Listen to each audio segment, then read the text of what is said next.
So, I own a lot of video games. Like, a lot of video games. I'm a collector, so, that's to be expected.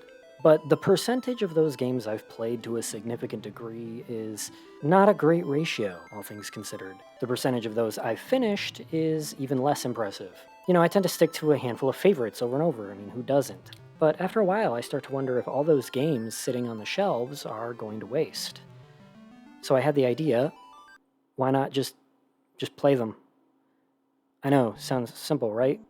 But not just play them at my own whims. No, no, no, no. I'm too much of a nerd to let that happen. I need to play them all to completion, in order of original release.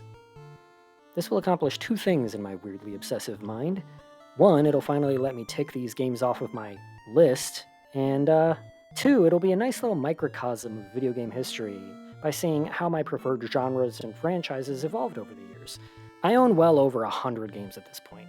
Plenty of those are RPGs, which seem to relish in wasting the player's time, so this is going to be a long endeavor, and as we move further down this list, closer to the present day, the games are going to get longer and longer on average. So for now, I'm relishing the fact that the earliest game I own, for all intents and purposes, can be finished in about half an hour. Donkey Kong was originally an arcade title developed by Nintendo in 1981 and ported to the NES in 1983. The NES version is what I'm playing here via the Wii Virtual Console, played on legitimate hardware and recorded using a capture device. The NES version did see a couple of changes from the arcade original due to cartridge capacity limits, namely the removal of the cement factory and most of the cutscenes. The ending is pretty much the only one left. The game itself does play identically, however, and being only 3 levels instead of 4 like the arcade game, it can be finished in a little under 20 minutes, even after getting a few game overs. Well, I say finished, but truth be told, there's really no end to this game. Being an 80s arcade title, when the player reaches the end, the levels just loop infinitely until the player gets a game over or gets bored enough to stop playing. For the purposes of this playthrough, I beat the A game once, which then loops into the B game, and then I kept going on that until I got a game over. What's the difference between the A and B games, you ask? The B game is designed to be harder and more random, and yeah, I found it a lot harder to gauge when obstacles would be coming while playing the B game. As for the game itself, what can I really say about Donkey Kong that hasn't already been said?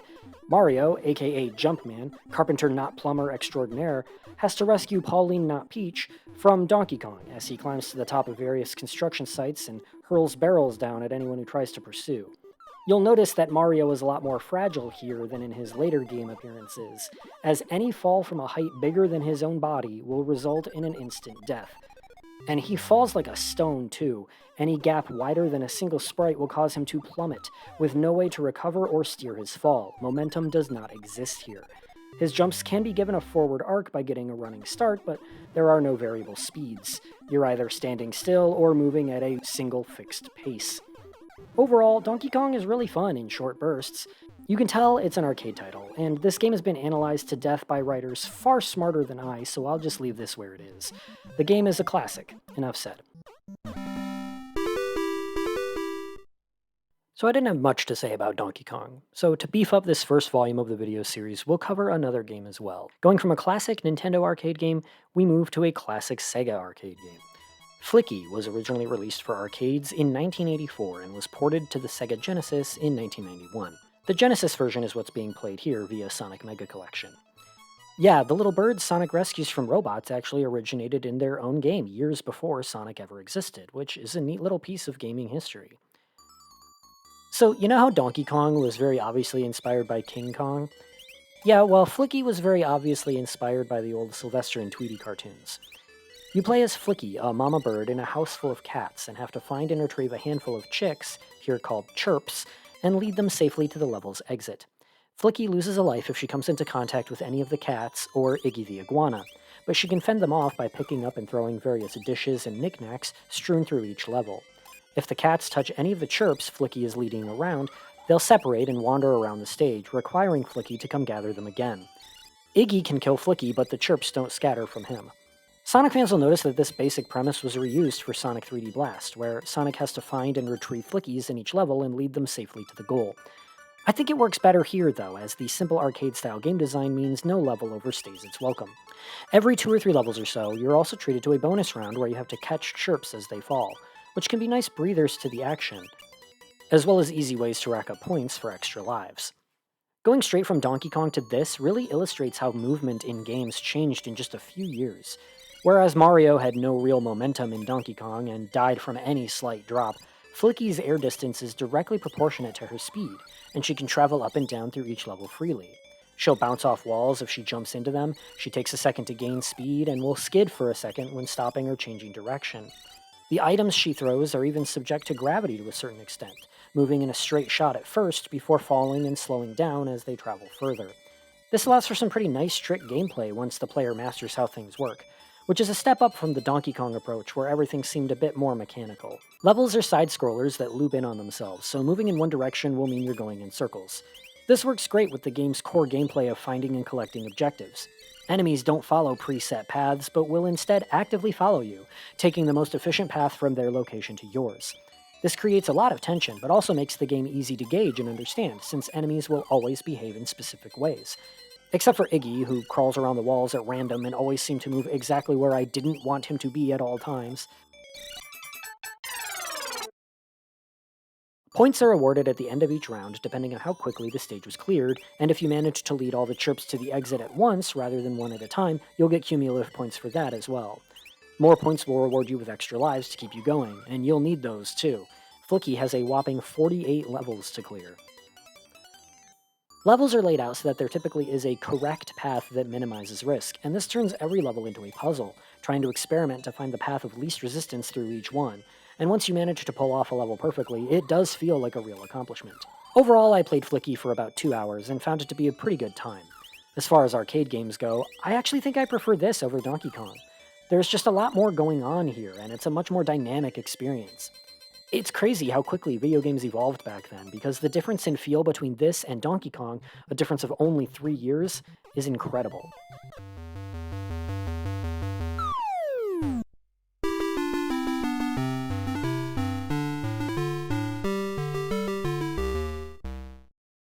In 1983, the American video game market hit a huge recession. Nobody wanted to buy video games anymore, so distributors were forced to sell them for pennies. Financial experts of the time considered video games to be a dead market. This 1983 video game crash was the result of the public losing faith after being burned one too many times by cheap, overhyped cash grabs that lacked any sense of quality assurance. So, what's changed, right?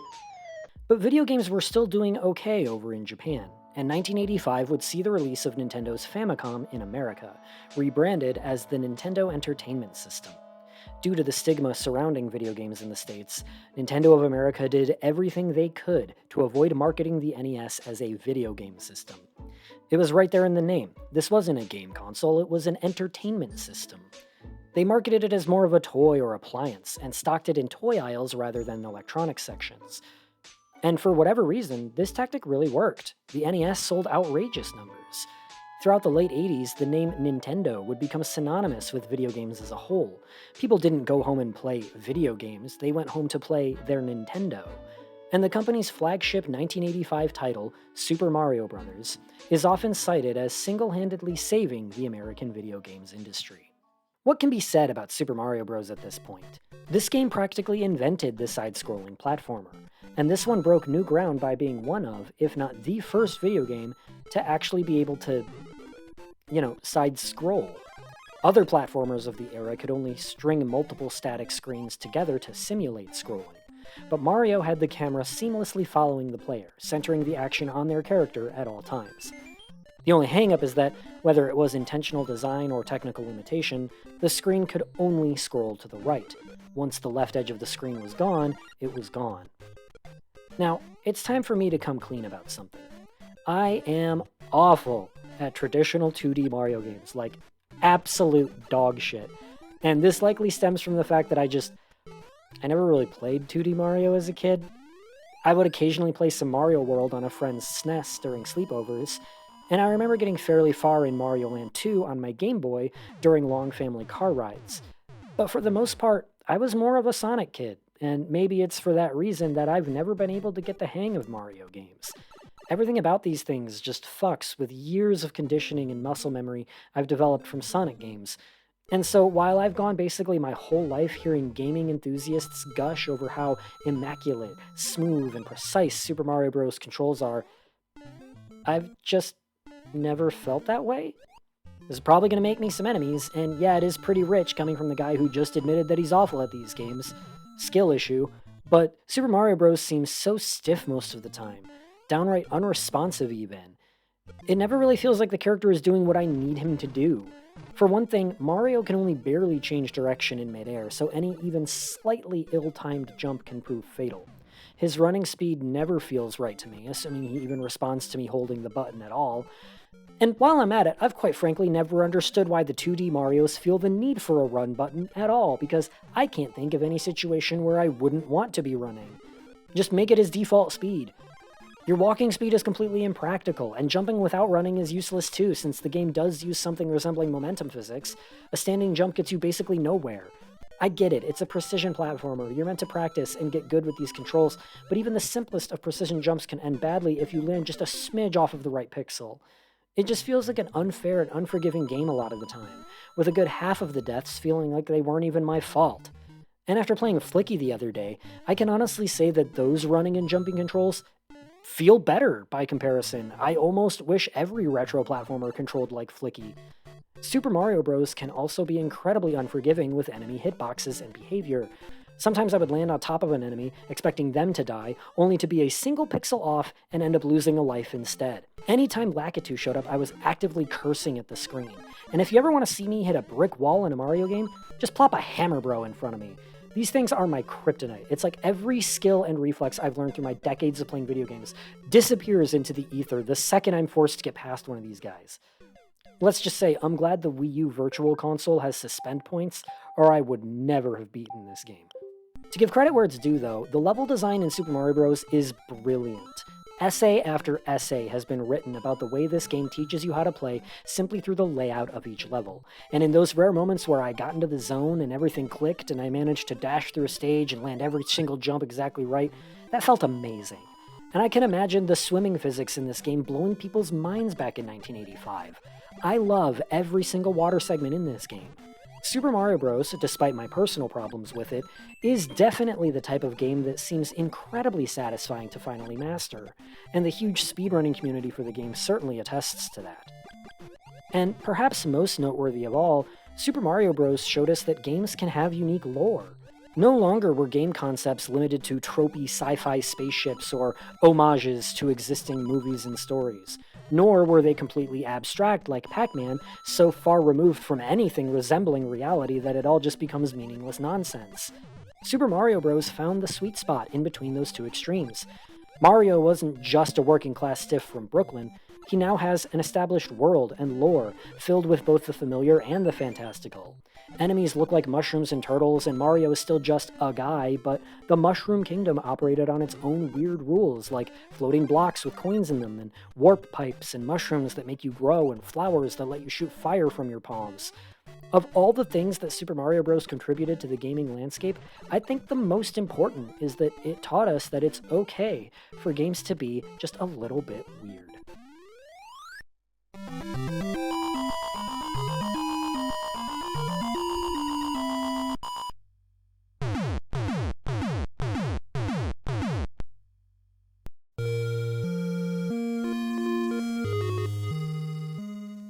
In February 1986, Nintendo would release The Legend of Zelda, a top-down action-adventure game set in the fantasy land of Hyrule.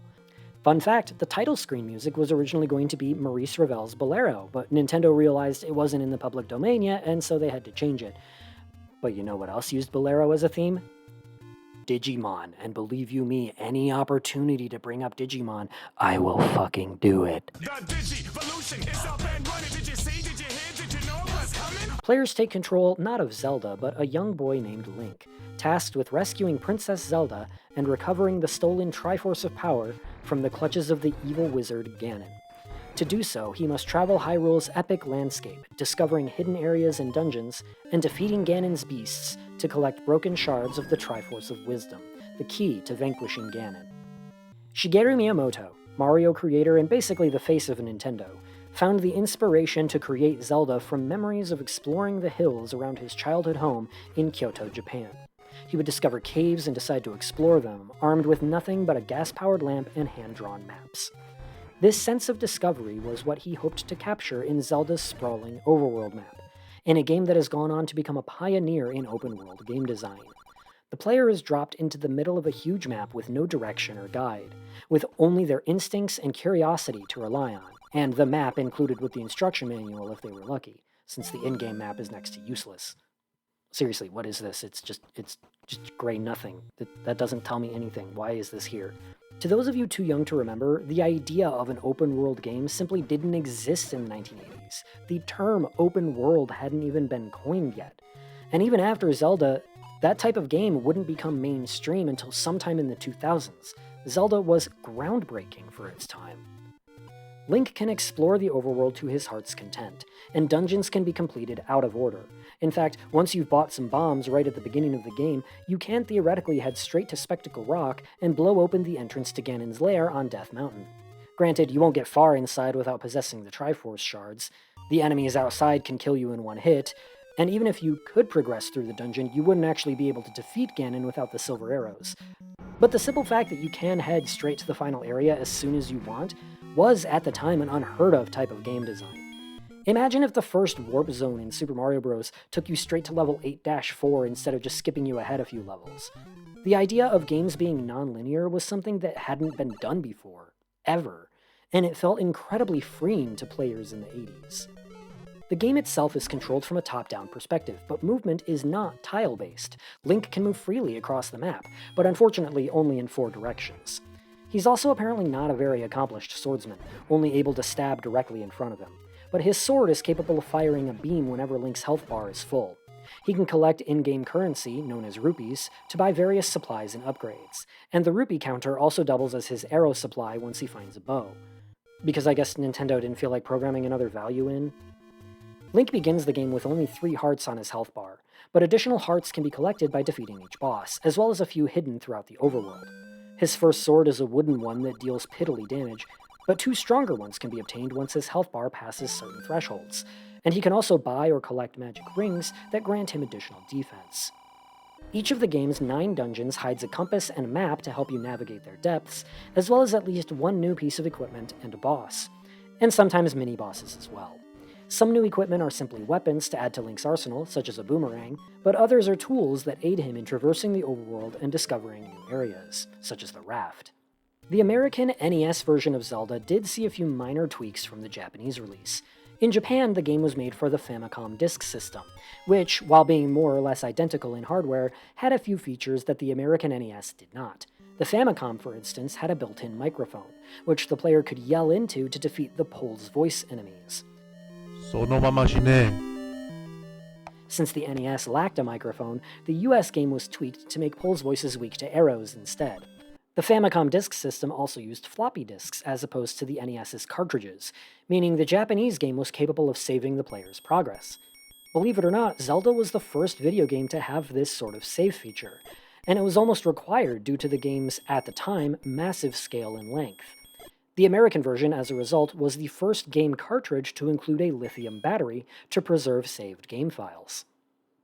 Once Link defeats Ganon and rescues Princess Zelda, the player can start over in a harder second quest, with redesigned dungeon layouts and item locations rearranged, designed to be much more difficult than the first time. This second quest can also be accessed by simply inputting your name as Zelda when starting a new file. And man, I feel sorry for any poor little girl named Zelda who started up the game, put in her name, and was then thoroughly disheartened by the game mercilessly kicking their ass for no discernible reason.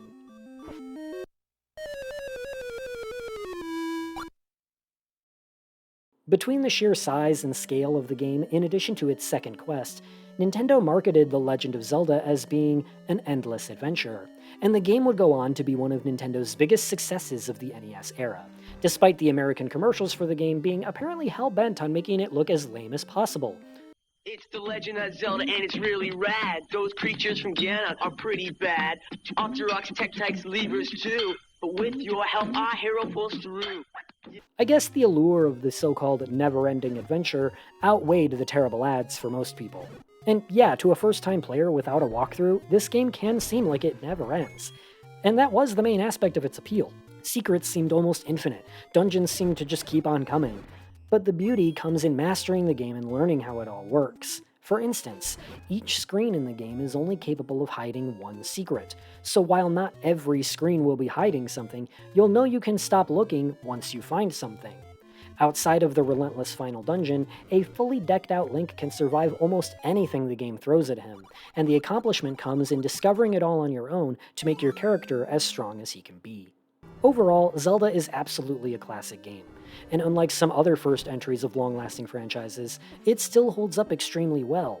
It's difficult, but not infuriatingly so. Every mistake the player makes feels honest.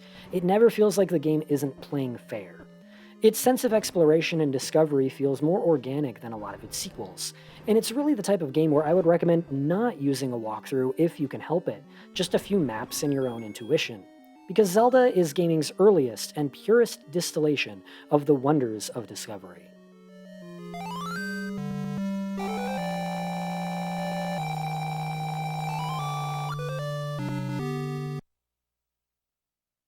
Once Zelda proved to be a success, Nintendo began reflecting on their current catalog of games and thinking of new genres to explore.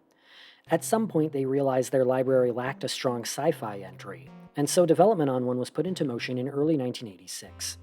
The game would combine the side-scrolling running and jumping of Mario with the non-linear exploration and item gathering of Zelda, all wrapped in a space-themed shooter and largely inspired by Ridley Scott's 1979 film Alien. One of the game's bosses would even be named Ridley in honor of this. The game would be titled Metroid, a portmanteau of Metro and Android, and would be released the following August. Metroid puts players in the role of bounty hunter Samus Aran, exploring the uninhabited planet Zebes, or is it Zebeth, in the search for the evil space pirate facility said to be hiding there. Oh, and Samus is a woman, by the way. That's pretty common knowledge by now. The reveal is one of the most iconic twists in all of gaming, so I'm not going to try to be cute about it. Samus is a lady. Much like Zelda, the player is dropped into a large world with no map or clear objective. But this time the action is presented from a side-scrolling perspective. Players who follow their Mario instincts and head to the right upon starting the game will quickly find their progress blocked by a low ceiling they have no way to traverse. But heading to the left from where they start will reveal the first of the game's many upgrades, this one allowing Samus to roll into a ball and get through tight areas. This clues players in to how the rest of the game is going to work. Explore everywhere. From there, the player is given several different directions they can go, all with their own equipment and secrets to discover.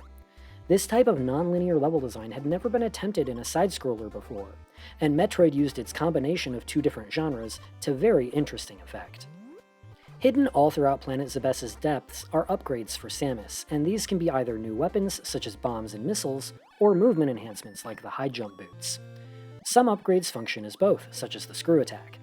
Unlike Zelda, there are no keys to find, and this is what makes Metroid game design stand out compared to other exploration-based games. Instead of having your inventory split between weapons and keys, Samus's weapons are her keys. This means that every new piece of equipment you find also allows you to access new areas elsewhere, which makes every discovery feel exciting and makes every piece of equipment multi-purpose. The Mari doesn't just allow you to squeeze through gaps, it's also your means of planting bombs. In turn, bombs themselves can be used as weapons or as tools for revealing new areas. Missiles are your strongest source of firepower and also the method to unlock sealed doors. The ice beam allows you to freeze enemies in place, which renders them immobile and harmless, but also, in defiance of all laws of physics, turns enemies into floating platforms you can use to gain additional height. The screw attack is one of Samus's most useful pieces of gear, turning her body into an indestructible weapon every time she performs one of her forward-spinning jumps. Every item you find has more than one function, which is something even modern-day games have trouble with pulling off. While the world map isn't to quite the same scale as Zelda's massive overworld, there's still a lot to see and discover in Metroid. But unlike a Mario or Zelda game, Metroid doesn't do such a good job at making it clear to the player where certain secrets may be, which can prove pretty detrimental as some of these so-called secrets are actually required for progress.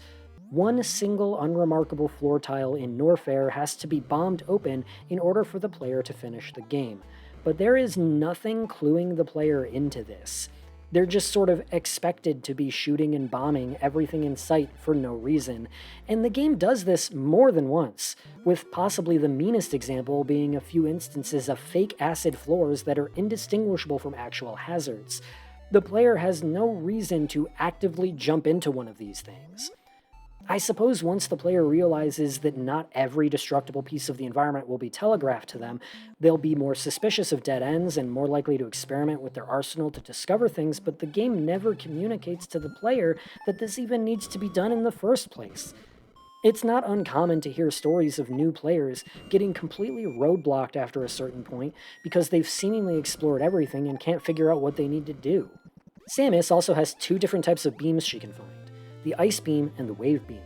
The Ice Beam, as mentioned, freezes enemies in their tracks, while the Wave Beam can be fired through walls and obstacles, and also travels in a zigzag pattern to hit enemies just above and below Samus's eyeline. The catch is that the player has to choose one or the other. Both beams cannot be used at the same time. Samus can only fire in three directions: left, right, and up, and she can't crouch or aim down. So the Wave Beam definitely has its advantages, but for the most part, unfortunately, the choice really isn't as much of an even split as I think the game wants it to be. Heading to the game's final area without the Ice Beam is essentially suicide, as it's the only effective weapon in stopping the game's eponymous Metroid enemies, which behave more aggressively and intelligently than any other monster in the game, and can be major threats to the player. It seems like the developers even knew this, since the Ice Beam can actually be picked up in two separate locations, one of which being pretty close to this final area. There's also unfortunately one or two moments of kind of unfair level design. Like, these tall, thin towers in Norfair are situated above pits of lava and require precision jumps to traverse safely, but are also surrounded by enemies that can knock Samus around. If Samus falls between two towers into the lava, she literally can't jump high enough to get back up, even with the high jump boots. So if this happens, the player is forced to just flail around helplessly while Samus's health bar ticks away until they get a game over. I ended up falling here the first few times I attempted to cross these screens, no matter how ready I was to anticipate each jump. It really might have been better to just put some sort of instant death pit here if they really wanted this area to be as treacherous as it is, because at least then if the player screws up, they won't have to sit and wait for a minute or so while their character's health slowly drains. It just seems like kind of shoddy game design to me. The Japanese Famicom version of Metroid was capable of recording 3 concurrent save files, but I guess Nintendo of America didn't see it worth the time or money to make battery-powered NES cartridges like with Zelda. Instead, the US Metroid uses a traditional password save system, and due to the number of variables the game has to keep track of in its code, these passwords can get pretty complicated. I guess it makes sense that they wouldn't see the need for battery backups in this game, though. Unlike Zelda, Metroid can be completed in just a couple hours, and in fact it has multiple endings based on how fast the player finishes. It also even has its own second quest, so to speak, allowing the player to keep all their upgrades the second time around.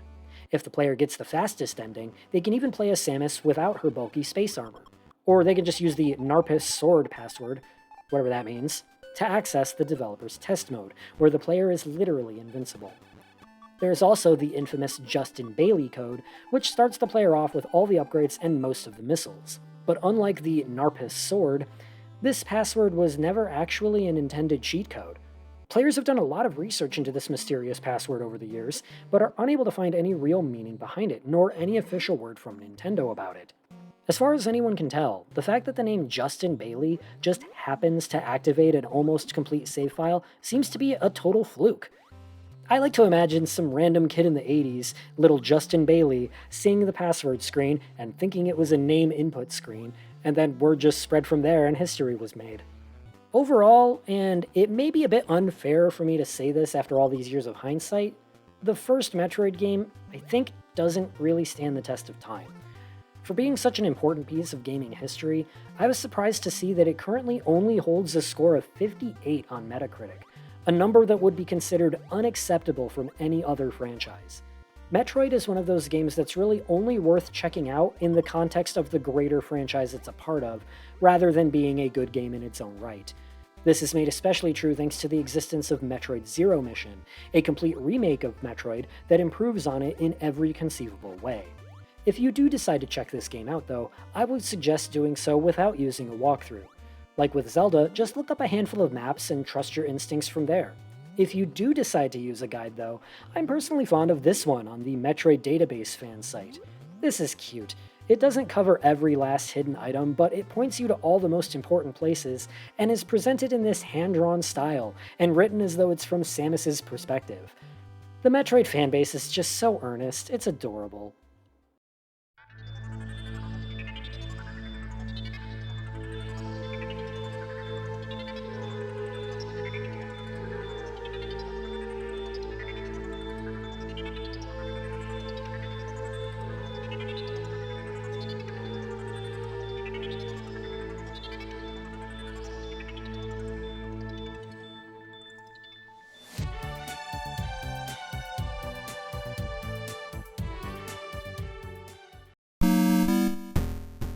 In 1987, a faceless Konami employee named Hideo Kojima would inherit a military-themed game project for the MSX...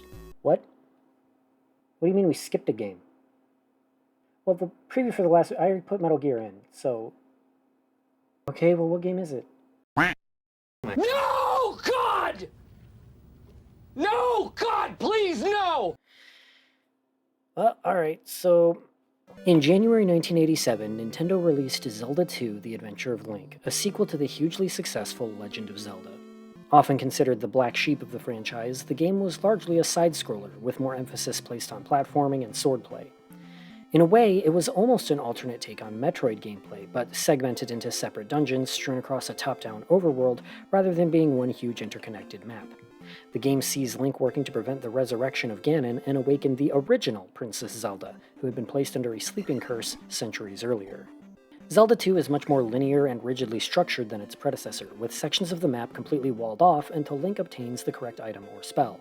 Link now has a magic meter to cast various forms of magic, from a defense spell to recovering health to increasing his jump height or transforming into a fairy to bypass barriers.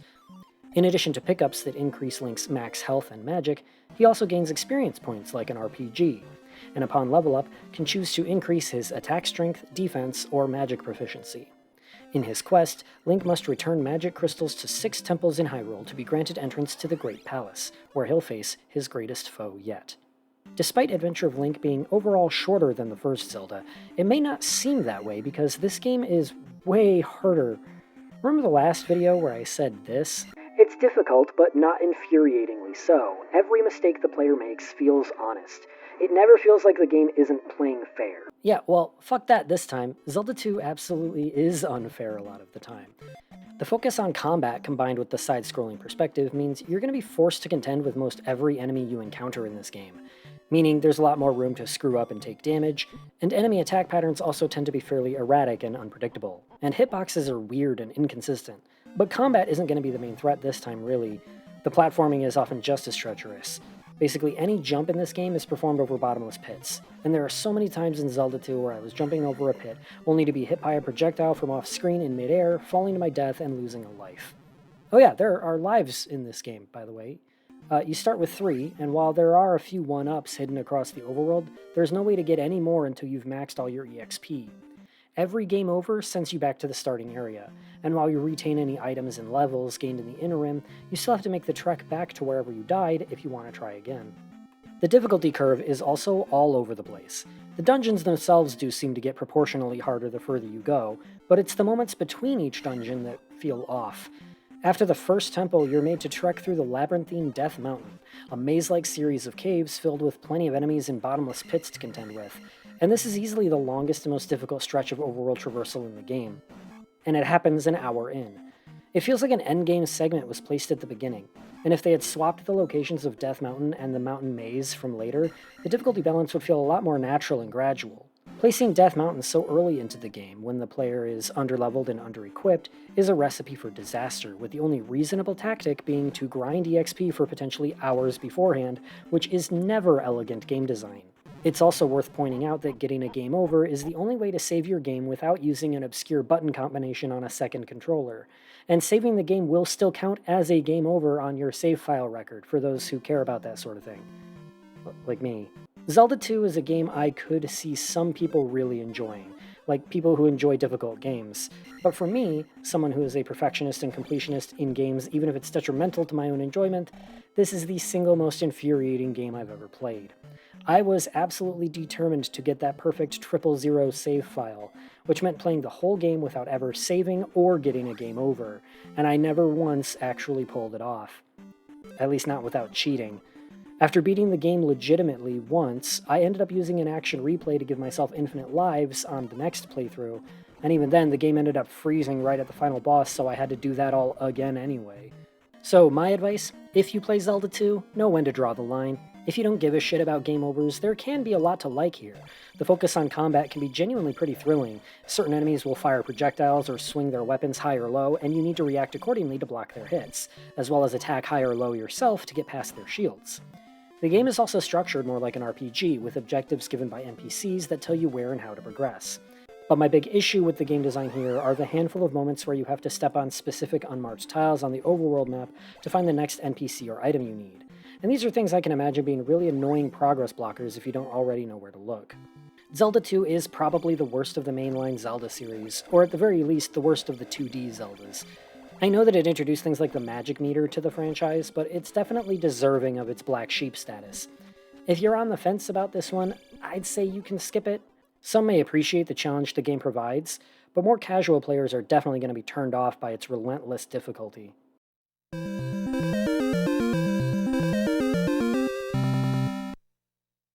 Okay, so where was I?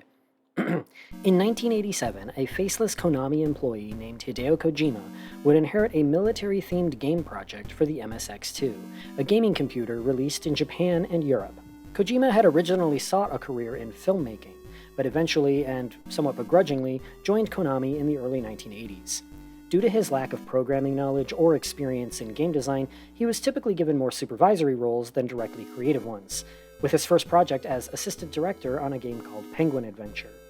Kojima had initially hoped to work on NES titles, and found the MSX2 to be too restrictive in comparison, so when he joined this military game project, he quickly caught on to the problems facing the team. To name a few, the MSX2 wasn't capable of screen scrolling like the NES. It had a more limited color palette. It could only generate a small number of moving sprites at once. But Kojima came up with a concept that would not only work within these limitations, but be able to kind of treat them as strengths. Keeping the military theme, Kojima decided to stray the project away from straight-up action and make a game about avoiding combat. Inspired by the film The Great Escape, Kojima's first instinct was to make a game about prisoners of war working together to escape their captors. But this idea was once again held back by the MSX2's limitations, as playing as multiple characters simply wouldn't be viable on the console. So instead, he made the main character of the game a single soldier, given the codename Solid Snake, inspired by Snake Plissken from Escape from New York. Snake would be tasked with infiltrating enemy lines to stop the construction of a new weapon of mass destruction. This game would be called Metal Gear.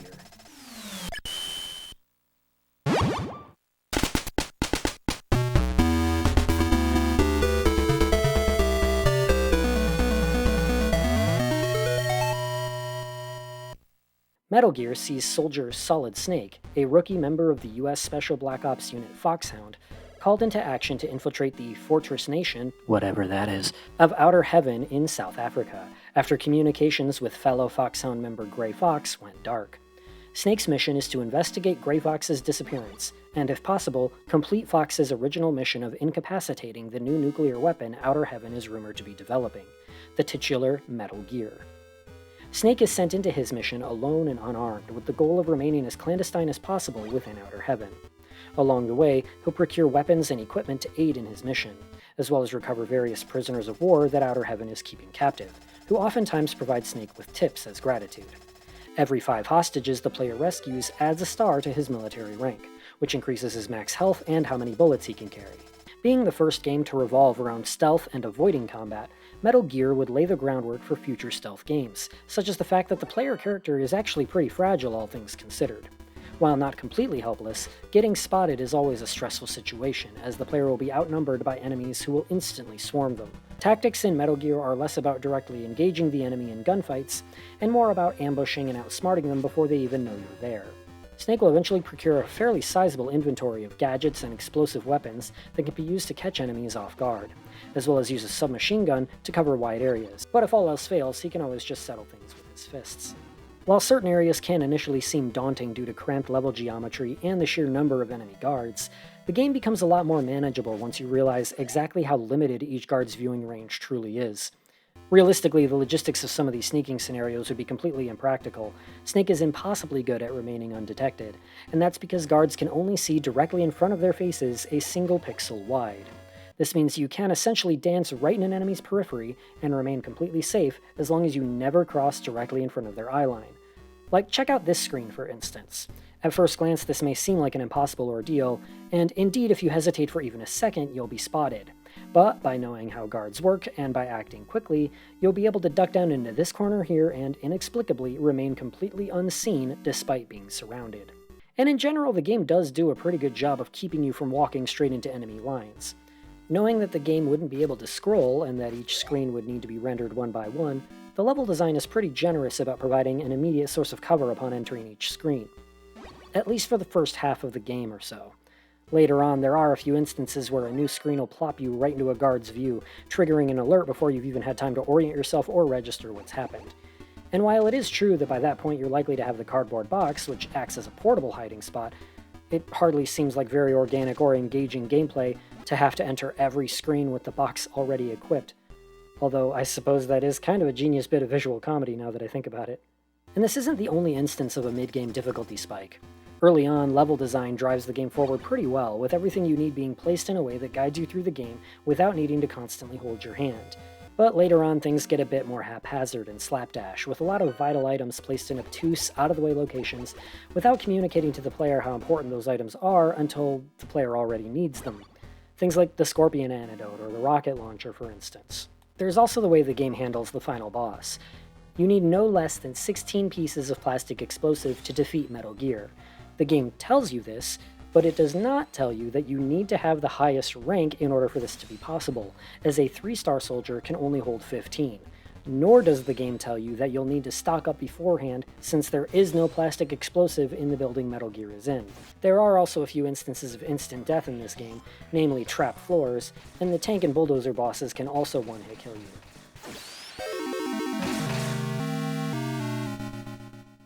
But despite all this, I don't actually see Metal Gear as being an overly difficult game. That's largely because it's actually surprisingly forgiving compared to other 80s action games. Saving can be done at any time with no consequence, and even if you haven't saved, checkpoints are placed very generously. Dying and continuing usually only sets you back a few screens, which is a lot friendlier than the way other games of the era did things, where each game over could potentially mean hours of lost progress. I will say, though, the way you have to scroll through every keycard you have at every locked door because the keycards don't stack is a really dumb design decision, and I just wanted to point that out because the game has you do that so fucking much. And since this is Metal Gear, I of course have to talk about the story, right? Well, despite the franchise's reputation in its later years, the first Metal Gear kind of barely has a story. Snake infiltrates Outer Heaven, he finds Gray Fox, who informs him about Metal Gear. He rescues Metal Gear's developer, who tells him Metal Gear's weak point, and then he destroys Metal Gear. There's exactly one plot twist, wherein it's revealed that Big Boss, your commanding officer, was actually the leader of Outer Heaven and was working against the US government the whole time, which is why he sent in a lone unarmed rookie on this high-end infiltration mission. Snake was actually expected to fail, but against all odds, didn't. In all fairness, this is still a lot more substance than game plots of the 80s were typically known for, and the twist is actually pretty cleverly hinted at for about an hour leading up to the reveal, including a blatant breaking of the fourth wall that I'm sure was a revolutionary bit of writing for games of the era. Big Boss directly ordering the player to turn off their console as a last-ditch effort for Snake to fail his mission is equal parts creepy and hilarious, not to mention some pretty avant-garde metatextual storytelling. It's also interesting that unlike later games in the series, Metal Gear is entirely self-contained in its lore and setting, without tying in any sort of real-world politics or historical events. It's just a dumb, cheesy war game meant to evoke the dumb, cheesy war movies that Kojima loves. And it does a pretty good job of that. Now, since the MSX2 wasn't released in America, this version of Metal Gear is not the one Americans got. A port of the game for the NES was developed by a separate Konami division, without any supervision from the original staff, and under a strict 3-month deadline. and it shows. The NES game is a pretty shoddy adaptation, with new areas that aren't designed nearly as elegantly, and the layout of the game is rearranged without much thought, resulting in a few instances where the player sees story scenes out of order. You never even fight Metal Gear in this version. Kojima's MSX version is considered the true version of the game, and that's not just the fanboys whining about things. The NES version is kind of a broken game by comparison, and Kojima himself has renounced it as being far below his standards. That being said, I was still pleasantly surprised to see that this version of the game will be included in the upcoming Master Collection, simply because the NES version hasn't been ported in about 20 years, not since the Japanese release of Twin Snakes in 2003, and much longer than that everywhere else. Europe did see a shoddily translated release of the MSX version of Metal Gear, but American players wouldn't be able to play it at all until 2005, when it was included along with its sequel in Metal Gear Solid 3 Subsistence, which is the version you've been seeing in this video. This one was based on a Japanese mobile phone port of the game, adapted for standard controllers and with a greatly improved localization. Most MGS3 re-releases kept this inclusion, meaning the MSX version has actually been the much more readily available of the two for quite some time. Despite being a bit of a trailblazer in the world of game design, Metal Gear didn't exactly take the world by storm. It was fairly successful in North America, selling over 1 million copies, but for most everywhere else, being released for a region-specific console directly competing with big-name Nintendo products meant that it flew under the radar for most people, and most of the Americans that played it on Nintendo hardware were unknowingly playing an inferior port. Metal Gear is one of those games that gained most of its praise in retrospect, done a huge favor by the legacy its sequels managed to create. That being said, in a vacuum, would it still be worth playing? I say yes, at least for a few hours. There's a lot of interesting things here, but by the back half of the game it becomes clear that the developers started rushing to get it out the door. The immaculately paced opening half of the game eventually caves in on itself, leading to a second half that feels like it could have used a lot of fine-tuning. But it's definitely not as horribly sadistic as a lot of other 80s games. And at the end of the day, Metal Gear is the best kind of pioneer, the kind that began from humble origins.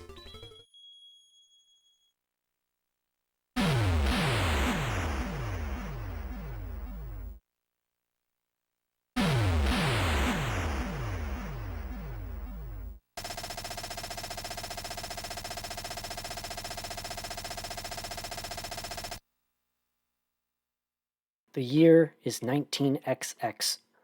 Capcom decides that they need to advance more into the console market with an original title, not just ports of their arcade games. Street Fighter had just been released in arcades, and a young artist who had worked on the title, Keiji Inafune, was tasked with working on their new project, then known as Mighty Kid. Inafune, or NF King as he would be known, was one of only 6 people working on the project, a fitting number in retrospect. Inspiration was drawn from sources such as Astro Boy, Santa Claus, Albert Einstein, and American comics, and the naming motif also became based on music. Mighty Kid became the hero known as Rockman. This was further reinforced with the rock-paper-scissors style of gameplay that became the core of the game, leading Rockman to be a very simple but thematic and meaningful name. So naturally, when the game made it overseas to America, the title got changed to something more cool, and so that's how Rockman became and how this great art became. The plot of Mega Man is fairly simple. In the far-off year of 2000X, a bunch of robots made by Dr. Thomas Light go on a rampage due to his rival, Dr. Albert Wily. The strongest 6 of these robots are the Robot Masters, consisting of Bomb Man, Guts Man, Cut Man, Elec Man, Ice Man, and Fire Man. Dr. Light's personal assistant, the aforementioned Rock, volunteers to be upgraded and becomes in order to stop these threats, and then attack Dr. Wily in his fortress and stop his nefarious plan. Mega Man is a side-scrolling platformer that lets you choose the order of the stages, and while not the very first game to introduce this concept, it was very much still a novel idea at the time. Each level requires some navigation, as well as shooting enemies and obstacles in your path, and each of the 6 initial levels ends with a fight against a Robot Master. Once defeated, you're granted a special weapon related to the Robot Master's abilities. You also get points for every enemy and boss you take out, but that's purely for clout.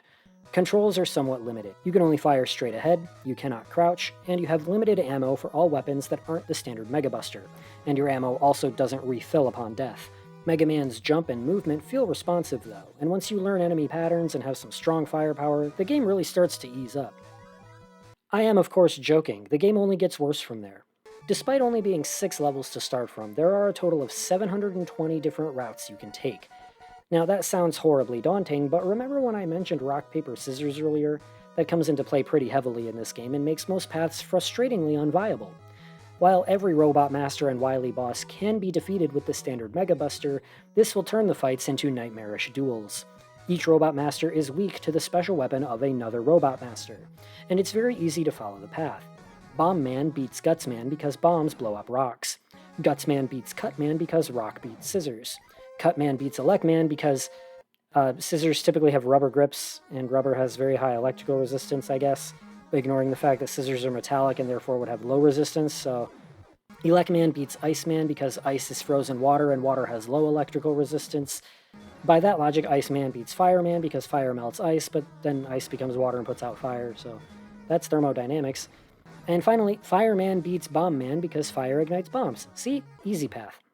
I feel like pointing out that that previous paragraph was written by my co-writer, who has a chemistry degree. Unfortunately, the weapons you get from the Robot Masters are sort of a mixed bag, a curse that will continue to plague many entries across every continuity of Mega Man. Hyper Bomb takes way too long to explode to ever be useful, Super Arm can only be used if there are blocks to throw in the first place, and all but 2 bosses are immune to Ice Slasher, despite it being useful in getting 2 said bosses. Which is a shame because, as I've said earlier, this game is hard. Each stage has its own gimmicks, and some are particularly infamous, like Gutsman's stage and the series of moving platforms that give out on you, sending you immediately into a bottomless pit. Or the footholders in Iceman's stage that move at random and fire projectiles from side to side that will also send you into a bottomless pit. There are 8 of these living platforms in sequence. Do yourself a favor, save the headaches, and just do what the pro gamers do. Use the magnet beam to skip the whole thing. Oh, and speaking of the magnet beam, I sure hope you fought Gutsman before Elect Man and used Super Arm on some blocks to get the magnet beam, otherwise you won't be able to progress through the first level of Dr. Wily's factory, and you'll have to redo a stage you already completed just to get the magnet beam.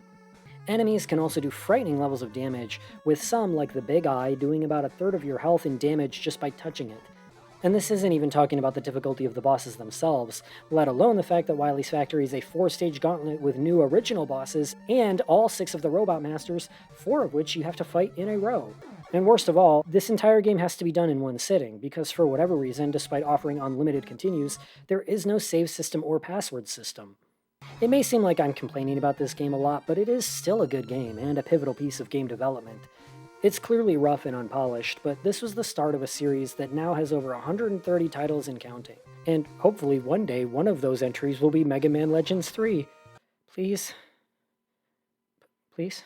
And this first entry established much of the design blueprint for future games, like the rock, paper, scissors gameplay, the level select, the endgame gauntlets, diverse weapons, useless weapons, disappearing blocks, fighting every Robot Master twice, and wild difficulty spikes. If you like the Mega Man series, it's still worth a try, but be prepared to struggle. But for newcomers, you could just start with Mega Man 2 or 3 and be just fine. I should also mention, since I don't own the game and thus won't be covering it later, that a remake called Mega Man Powered Up was released in 2006 for the PSP, which did add 2 new Robot Masters, Time Man and the unfortunately designed Oil Man, and updated gameplay including charge shots, sliding, and so forth. It also added a reward for defeating a Robot Master with the Mega Buster, in that said Robot Master would then become a playable character. Roll and Proto Man were also playable, bringing the total number of playable characters to 11. And there were 2 styles of gameplay, one in the classic NES style, and one with voice acting, adjustable difficulty, and character-exclusive routes. Unfortunately, sales of the remake were quite poor despite glowing reviews, which can probably be attributed to being released on the PSP instead of the DS juggernaut. Sales were so low that the planned Mega Man 2 remake of this style was indefinitely cancelled, which is a real shame. So if you don't like struggling and have a PSP available, you can try and track this one down, or just get the Legacy Collection, which added save states. That works too.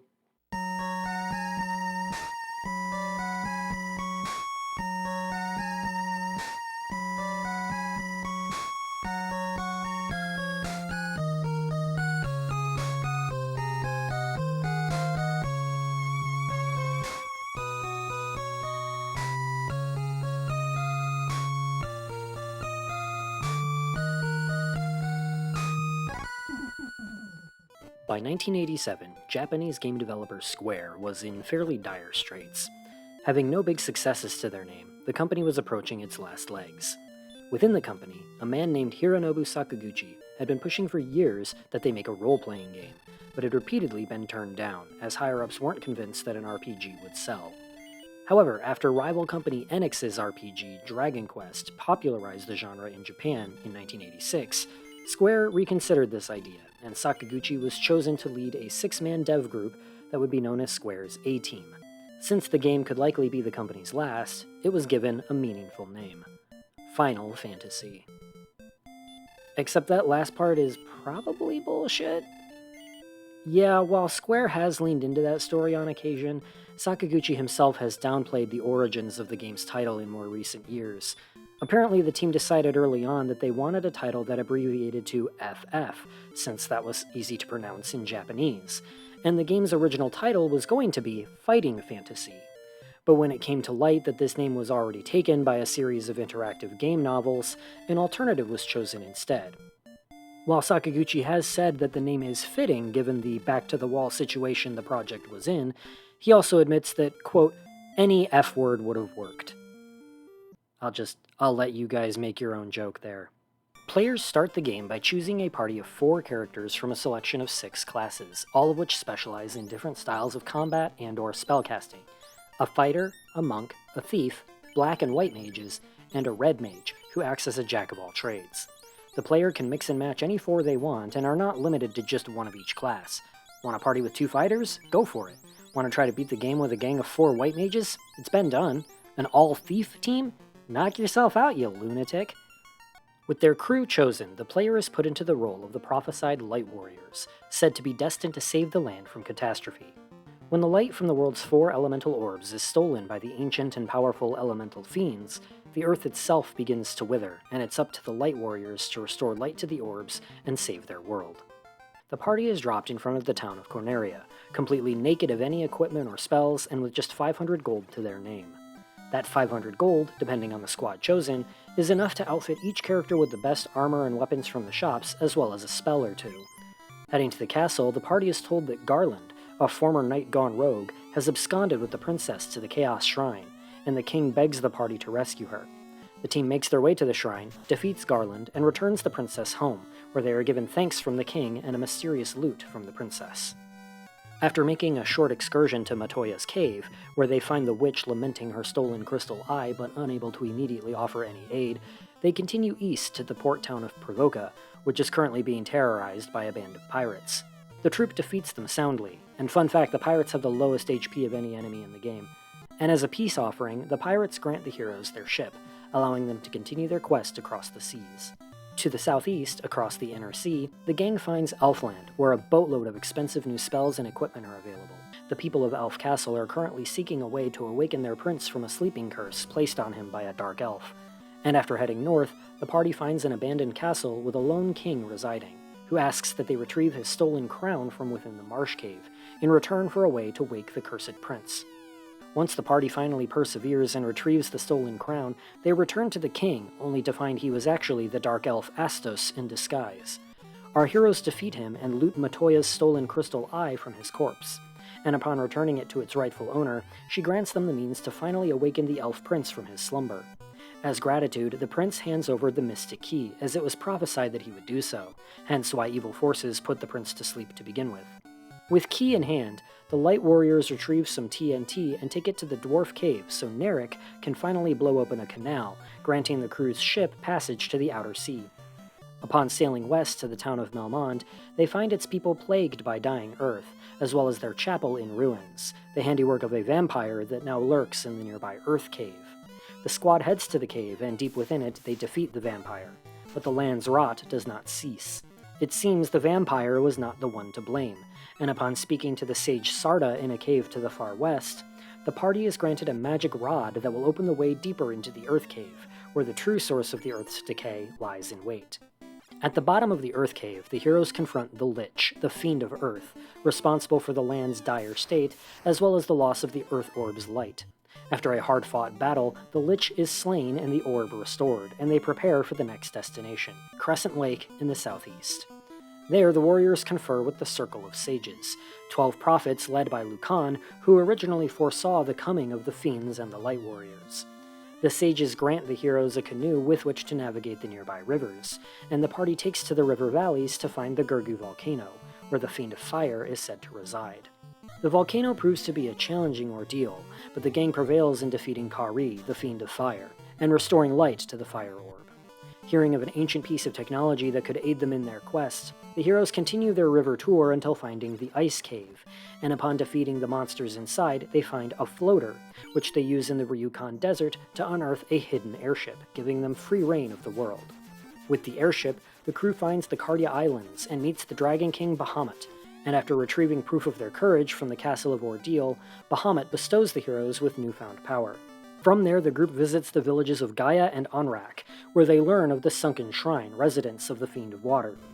Rescuing an abducted fairy from a desert caravan, they are rewarded with Oxy Ale, allowing them to breathe underwater, and make their way to the shrine.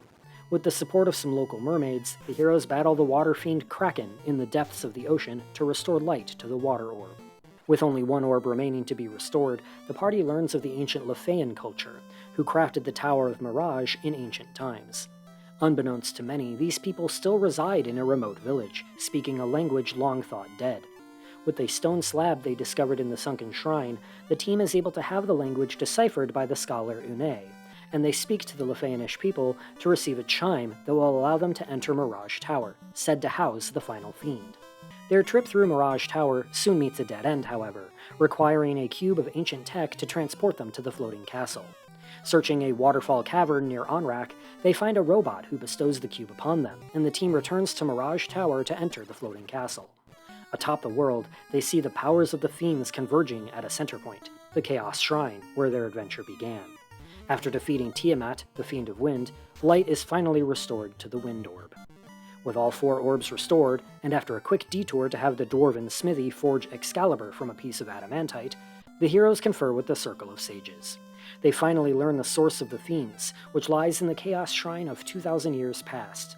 If nothing is done in the past, the fiends will continue to return again and again.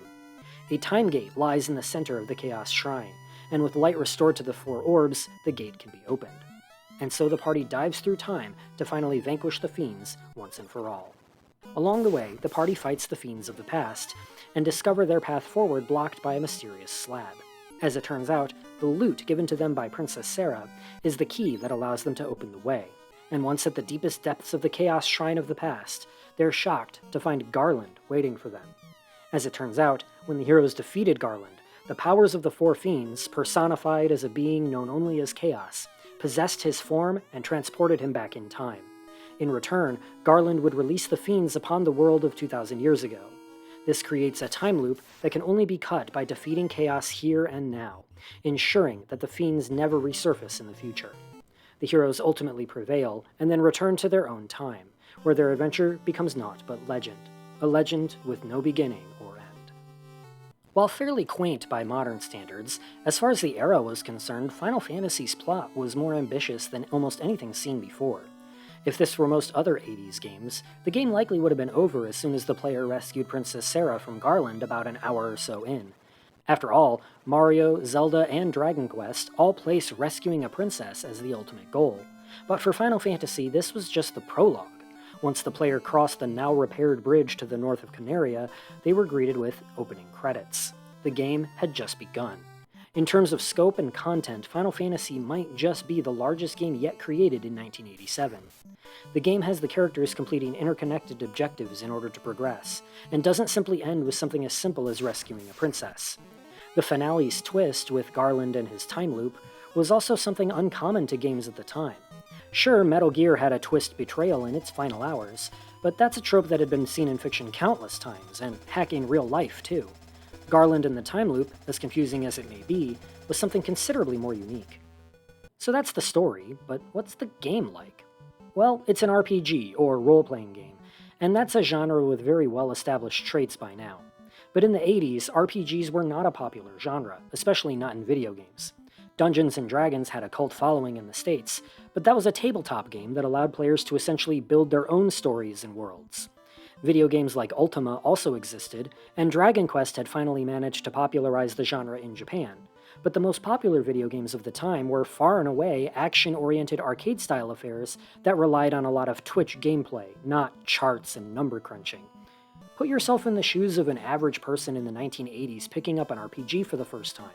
Your characters are walking around in a top-down map, and then suddenly the screen goes all and you're moved to a completely different screen layout with a bunch of still sprites and menus thrown in your face. You may be able to piece together that this is some kind of battle, but nothing is happening and you don't directly control your characters. You simply tell them what to do from a menu and then hope for the best. It's stuff we take for granted these days as just part and parcel of the genre, but compared to games like Mario and Mega Man, everything is a lot more abstract.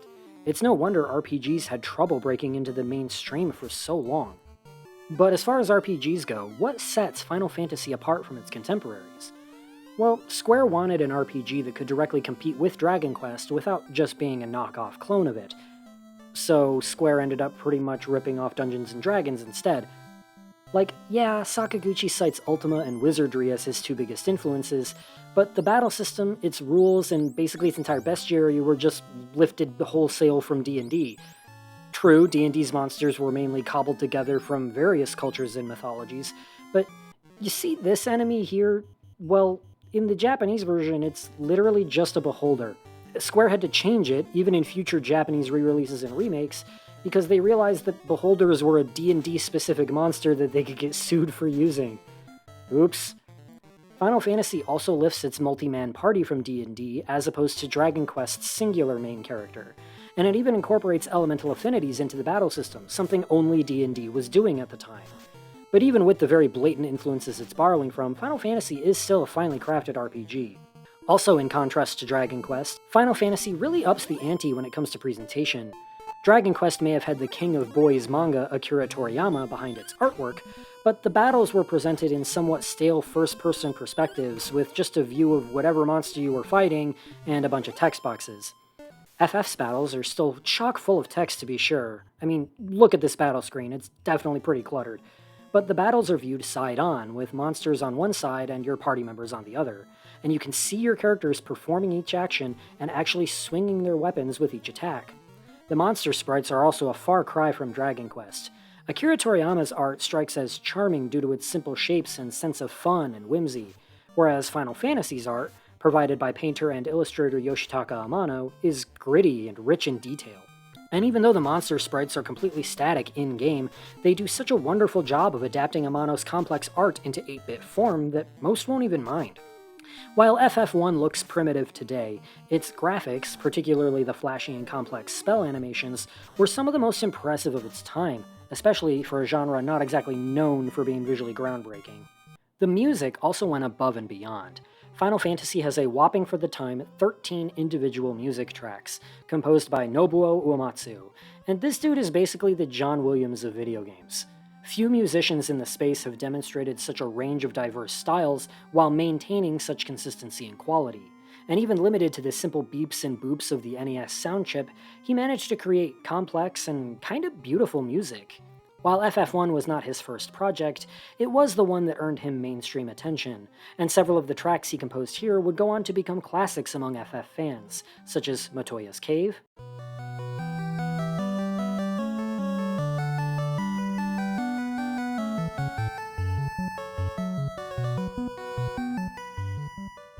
Gurgu Volcano,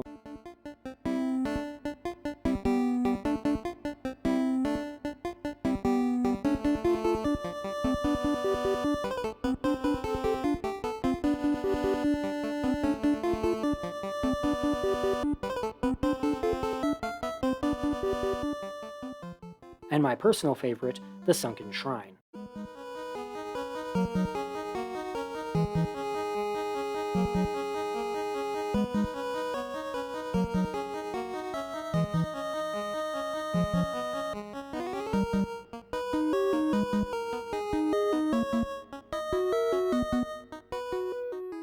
Several other pieces from FF1 would become recurring motifs throughout the franchise, such as the Victory Fanfare,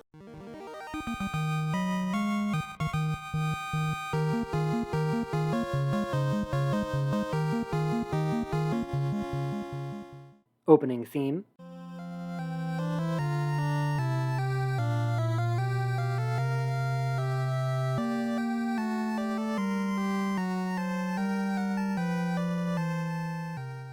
and of course, the prelude.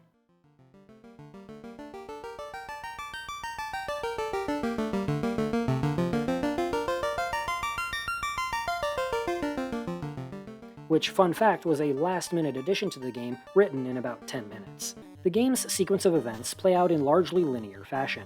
The Gurgu Volcano and Ice Cave can be done in either order, and the Castle of Ordeal and Cardia Islands are completely optional.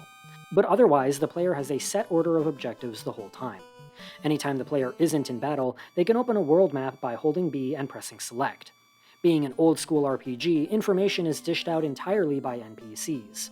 There are no cutscenes in the modern sense. The player is meant to piece together clues from the small amount of dialogue provided, as well as their own exploration. Another symptom of being an old-school RPG is that not a lot of information is provided to the player in regards to how the game works. There is no tutorial, nor in-game item descriptions. Granted, back in the day, this is the type of stuff that would be laid out in the instruction manual. Hell, back then, manuals were essentially full-blown strategy guides. But nowadays, it's unreasonable to expect the player to have the original manual on hand. You're best off just using a walkthrough with a game like this. Final Fantasy also includes one of the earliest examples of a bonus minigame. While sailing, the player can hold A and mash B to begin a sliding puzzle game that can earn the party some pocket change. Basic game mechanics are about what you'd expect. Characters have battle options such as attack, magic, item, and flee. Certain classes can only equip certain types of weapons and learn certain spells, and some classes can't learn spells at all. The team has a shared inventory for quest-related and recovery items, and each character has 8 total slots for carrying equipment, 4 each for weapons and armor, and that includes the ones they have equipped. In addition to gold, characters gain experience points, or EXP, at the end of each battle, and passing certain EXP thresholds will cause them to level up to a possible maximum of 50, which will increase their stats. The player can rearrange the order of their characters in battle by pressing select on the map. And unlike later entries, this choice is not inconsequential. Characters at the top of the formation are more likely to be attacked than characters at the bottom. Each character class has specific specialties that they can use to contribute to the party. Fighters can use the most powerful equipment and have the highest defense, but can be incredibly expensive to maintain due to the price of useful weapons and armor. Monks, in this game called Black Belts, are like the inverse. They have limited equipment and are incredibly fragile, but are easily the hardest hitters in the game, and after reaching level 7 or so, are actually stronger without any equipment, meaning they're cheap to maintain, and can hold excess pieces of gear you find until you reach a shop to pawn them off at. Thieves are sort of the weak link of the classes, to be honest. There is no mechanic for stealing items in this game, so the thief's advantage is his high speed stat and increased chance of successfully fleeing. His equipment options are middling, somewhere between the monk and the fighter. The white and black mages use opposite schools of magic spells, white for healing and defense, black for offense and debuffs. Their equipment options are limited, but a competent black mage can clear out large swaths of enemies more efficiently than any other class, and a good white mage is a must for almost any party setup, as they're the most consistent and reliable source of recovering health. Finally, the red mage is a jack of all trades. His equipment options are about on par with the thief, and he can learn spells from both the black and white schools, albeit with a more limited pool of options, especially when it comes to the most advanced spells. A red mage can round out a party that maybe doesn't want to sacrifice pure physicality by including a black mage, or wants an additional spellcaster that they wouldn't get from a thief or a monk. Casting spells requires magic points, or MP, and spells are split into 8 levels, with 4 spells available in each. However, characters can only learn a maximum of 3 spells per level, requiring the player to decide which spells are most important. Instead of every spell drawing from the same singular MP total, the game instead lifts the Vancian magic rules from D&D. Each level of spellcasting has a pool of charges that determine how many times a spell of that level can be cast, with the character gaining more total charges as they level up. Battles occur at random as the player walks around the world map. Basically, any area that isn't a town or castle has the possibility of battles popping up. There are also certain specific tiles that will always trigger a battle when stepped on. This was all a result of technical limitations, as the NES wasn't powerful enough to have enemies visibly wandering the maps.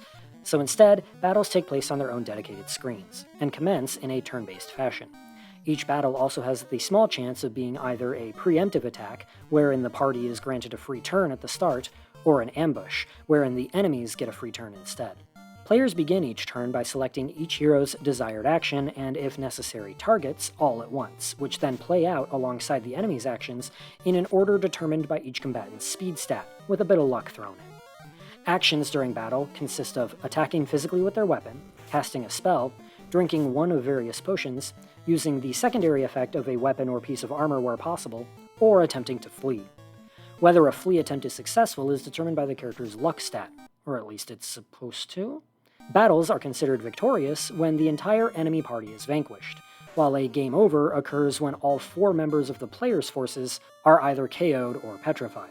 Upon victory, players are rewarded a set amount of gold and EXP depending on the type and number of enemies defeated. Oh, and when you start the game up, you're gonna want to set the respawn rate to the max level to really punch up the text speed, otherwise every battle will last forever. Being Square's first attempt at an RPG, there are a lot of now expected quality of life features and basic mechanics that one now takes for granted that are completely absent in this one.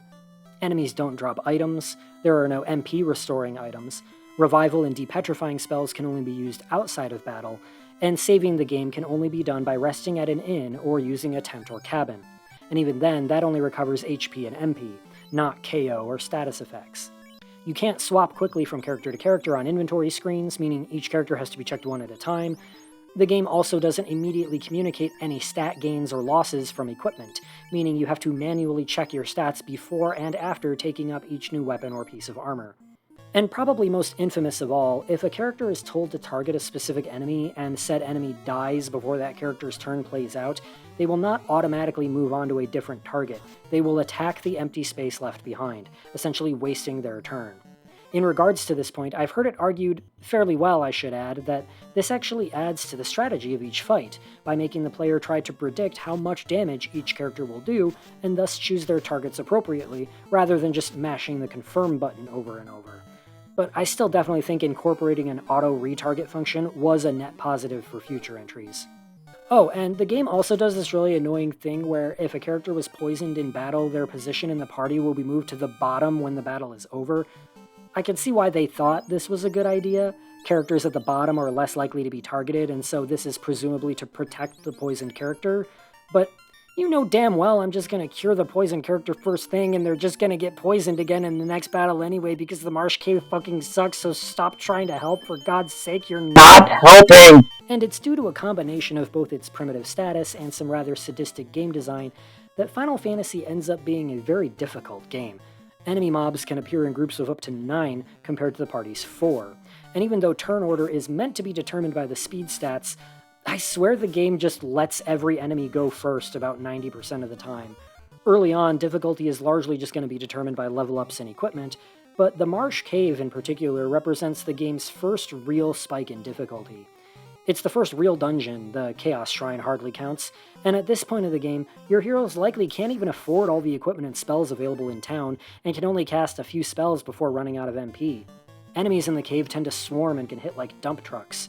And to make it all worse, some enemies can poison you just by touching you, and others are all but immune to physical attacks, requiring that you use even more spells.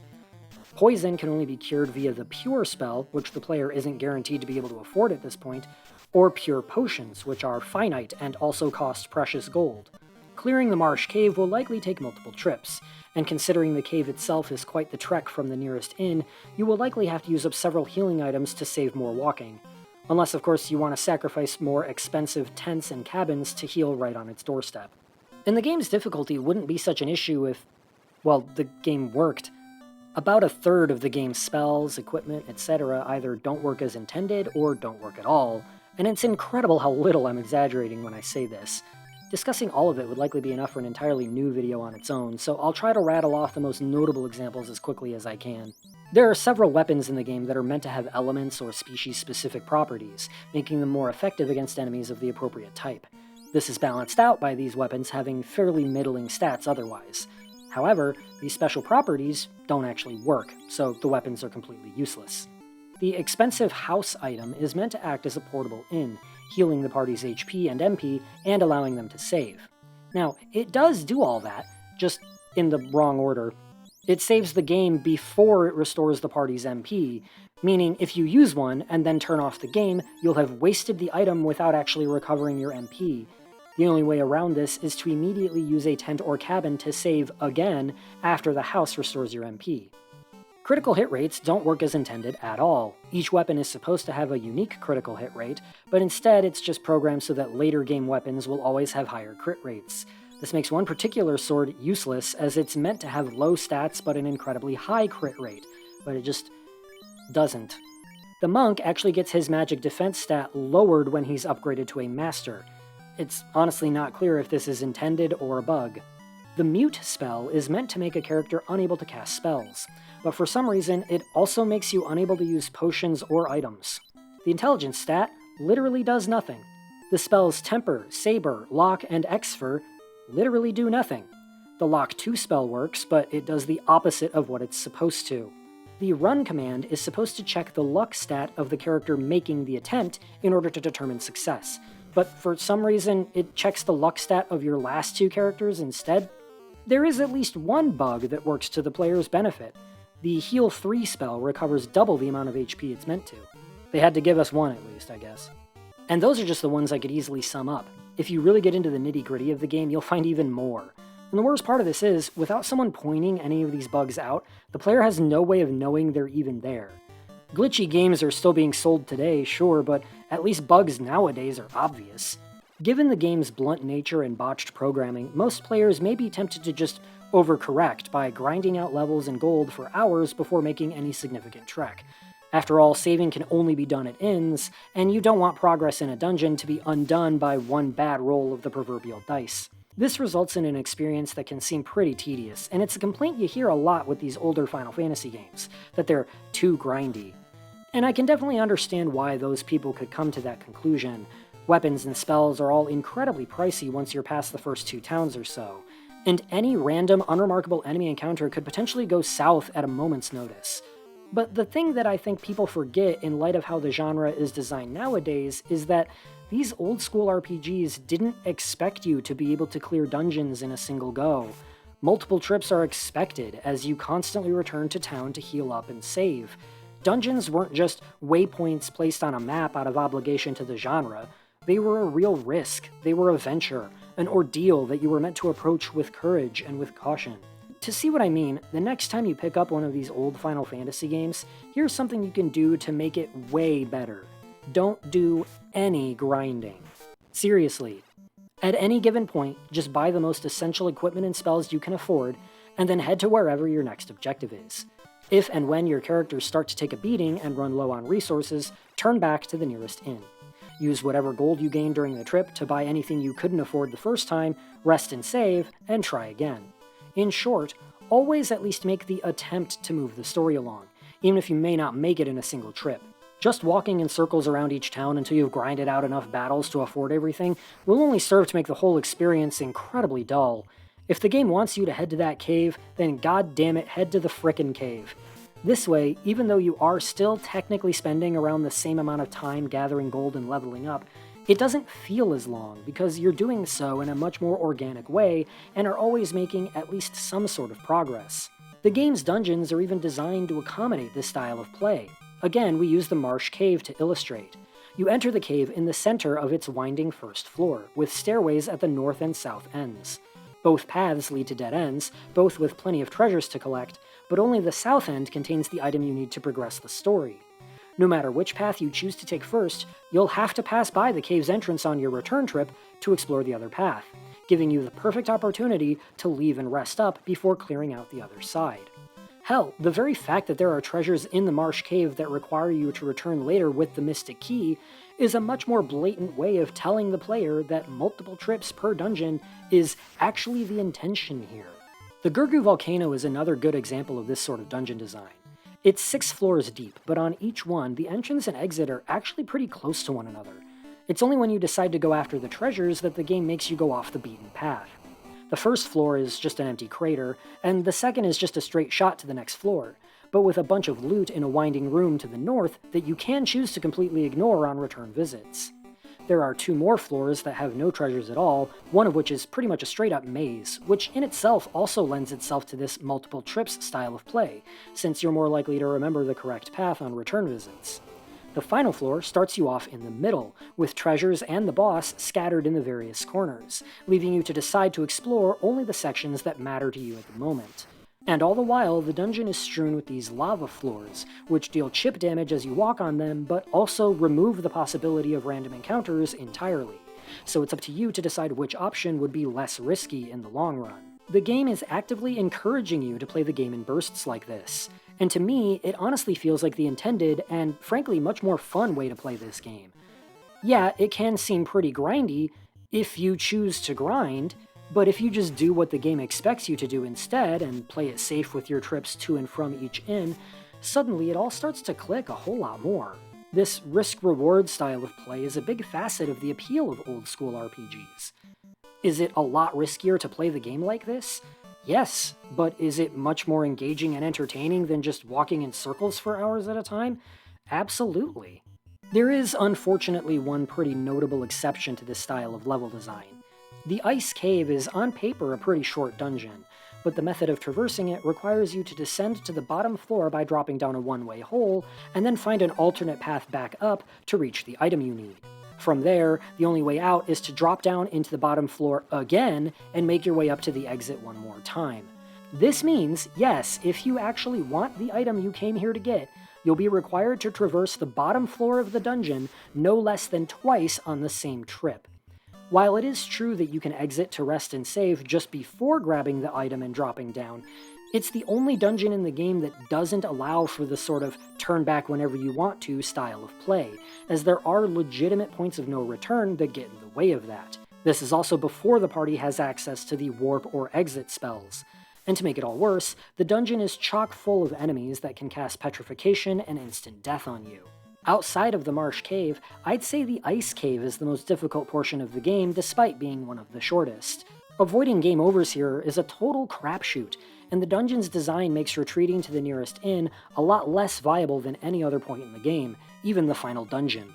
Thankfully, right after the Ice Cave, the difficulty does mellow out once the party acquires the airship. It's at this point that the player is given the opportunity to complete a side quest that will grant them class upgrades for increased stats and a wider selection of spells and equipment. The fighter becomes a knight, granting him access to low-level white magic for some extra healing.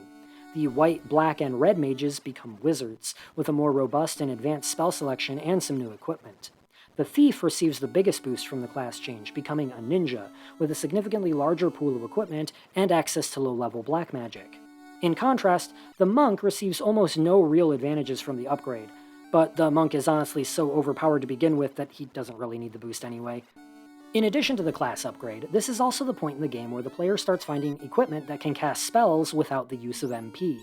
These items can be used an infinite number of times, as long as the player never gets rid of them, and since some of these cast useful spells like Heal, Bolt 2, and even an instant death spell, there's really no reason not to use them almost every turn. The game can still throw a couple curveballs at a moment's notice, but these items help massively in finally making the player feel more in control of each battle's outcome. Also, I didn't have a good place to mention this, but there's an infamous enemy in FF1 called War Mech, which has the highest stats of any enemy in the game, including bosses. It has a measly 5% chance of showing up in a single room of the game right before the boss of the floating castle, and so it's meant to be a bit of a rare sight. Back in the day, Nintendo held an actual contest for people to find War Mech and send photo proof of it. When I got to that room, guess who I immediately ran into? Twice. Where's my fucking prize, Nintendo? When all was said and done, Final Fantasy would miraculously become the company's first big hit, and essentially single-handedly save Square from bankruptcy.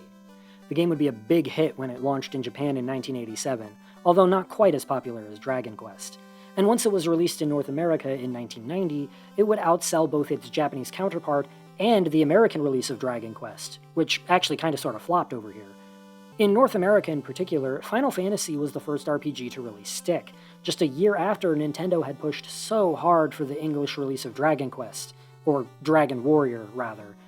The game would see countless follow-ups and remakes, both of which we'll be discussing in due time. The American release of the game also saw a few instances of censorship. In addition to the Not Beholder being changed into something a little less lawsuity, namely all the churches were changed into clinics, complete with their crosses being swapped out with hearts.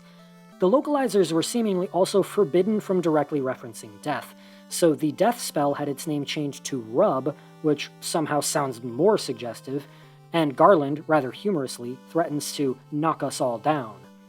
As for my recommendation, unless you specifically want to experience the history of the original game in its original form, this is not the version of FF1 you should play. The archaic nature of its menus and shoddy programming means it's a rough one to get through nowadays. I'll get more into the later versions in future videos, but to sum it up, I personally think the PS1 version strikes a good balance between the old-school appeal of the original and the quality of life improvements of later entries to make the whole thing run a lot smoother without completely sacrificing what gave the original game its heart. Final Fantasy definitely wore its inspirations on its sleeve, but it still did a great job at translating the tabletop RPG experience into a digital form. And given the franchise's massive popularity later on, I don't really blame people for believing that bogus story about the origins of the name Final Fantasy. Ignoring the irony of a game called Final Fantasy having a million sequels, it is sort of an inspiring tale, don't you think? And I think the reason people choose to believe that old rumor is because if there's one thing you can say about this franchise, it makes one hell of a story.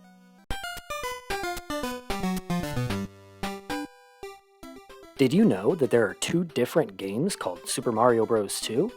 Yep, the game Americans got as the second Super Mario game was actually a Japanese game called Doki Doki Oh, you already know? Literally everyone knows this? Well, alright. Yeah, I don't own Mario 2 or Lost Levels, so we're just gonna move on. Development on Super Mario Bros. 3 began in spring of 1986, almost immediately after finishing work on the Lost Levels. At first, Nintendo attempted to create the game as a top-down action platformer, taking inspiration from their own Legend of Zelda, but quickly realized this perspective would not be ideal for the genre, as it would be next to impossible to tell whether or not Mario's feet were actually touching the ground. To think we could have gotten a side-scrolling Zelda and a top-down Mario. That's nuts. Nintendo instead stuck to the tried-and-true side-scrolling perspective, but designer Takashi Tezuka was determined to make the third entry of Super Mario Bros. Stand out despite this.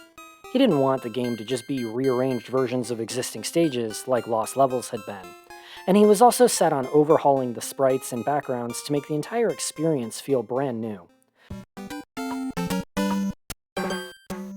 Mario's sprites are larger and more detailed, as are the enemies, and the backgrounds are filled with wires and screws, as well as each level ending with a black curtain, making the whole thing feel like a stage play, which apparently is the canonical setting of the game according to Shigeru Miyamoto. Future remasters and remakes of the game would redesign the scenery to downplay this angle, but it's interesting to look back at a time when Nintendo treated the Mario cast less as characters and more as real-life celebrities putting on a performance for the player. This was also the game that established the platforming trope of each level fitting a theme, with every map having a unique aesthetic and gimmick to it, as opposed to Mario 1's cycle of the same 4 level types repeated over and over with a darker palette each time. The map's names even blatantly depict this: Grassland, Waterland, Giant Land, etc. This ensures that not only will each level be visually distinctive, but also contain obstacles and enemies that tie into the theme, such as the frozen coin blocks in Iceland or the, well, giant enemies in Giant Land. So yeah, if you ever wondered why platformers always have the lava level and the mountain level or whatever, that actually started in Mario 3. Levels themselves play out very similarly to Mario 1 and Lost Levels, but with a few notable changes.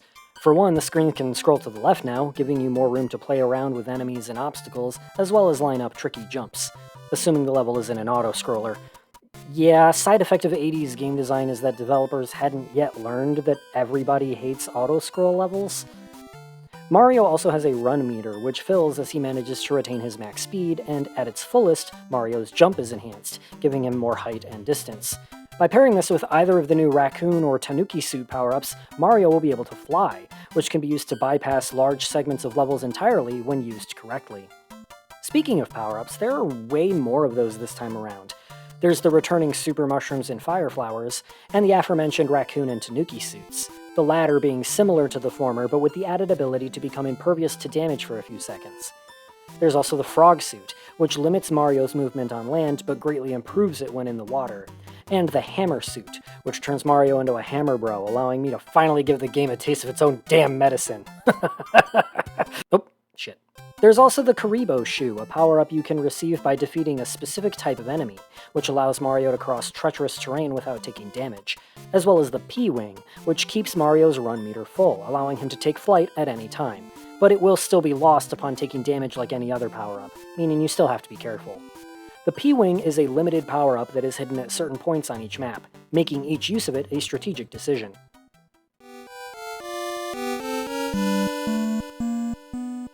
Speaking of maps, that's probably the most significant addition to Mario 3 in terms of structure, and is the biggest remnant of the original plan for the game to be a top-down game. Instead of each level just immediately leading into the next, the player travels along a grid map, with various waypoints placed along the path. These are usually just basic levels, but there are also warp pipes that can lead to shortcuts, and various mushroom houses and minigames as well. Most of these are out in the open and simply feature randomized prizes, but others are hidden and have to be revealed by achieving hyper-specific criteria in certain levels, or discovering alternate paths. And these hidden houses give specific super rare rewards. In addition to standard levels and mushroom houses, wandering Hammer Bros can be confronted to receive bonus power-ups.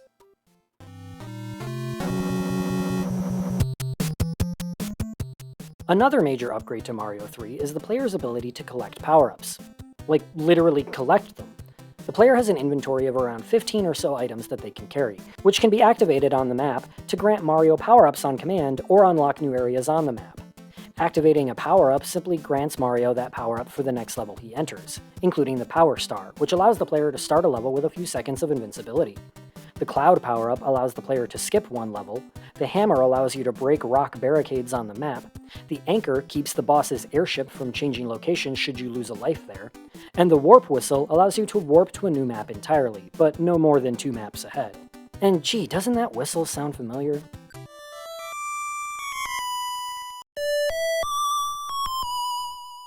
The usefulness of these 4 items in particular means they are limited and only granted to the player at specific points, so it's up to the player to decide if and when to use them.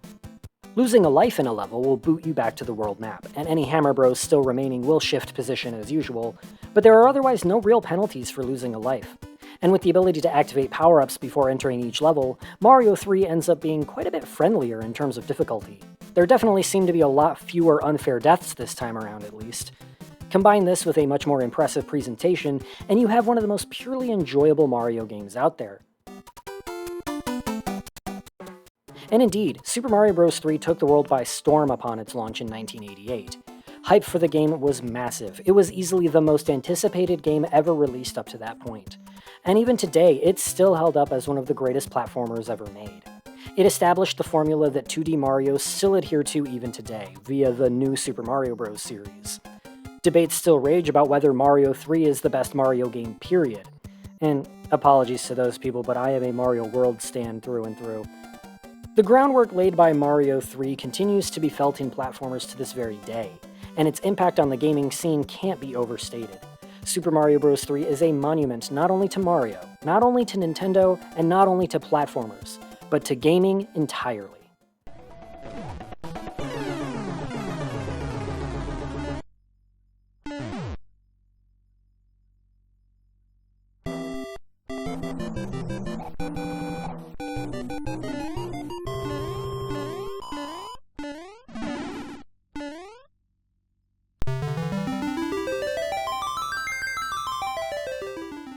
After the first Final Fantasy game exceeded Square's sales expectations, plans for a sequel were put into motion as soon as possible. Square's A-Team was expanded from a team of 6 to 15, with Hironobu Sakaguchi again taking the role of director. However, the original Final Fantasy hadn't been written with a sequel in mind, and so instead of a continuation of the original game's story, the sequel would have its own unique plot, outlined by Sakaguchi himself, while the script and scenario would be written by newcomer Kenji Terada. Yoshitaka Amano again contributed the game's artwork. Nobuo Uematsu would again score the music, and Nasir Jabeli returned to his programming role. Final Fantasy II would release on December 17, 1988, exactly 364 days after the release of the original game.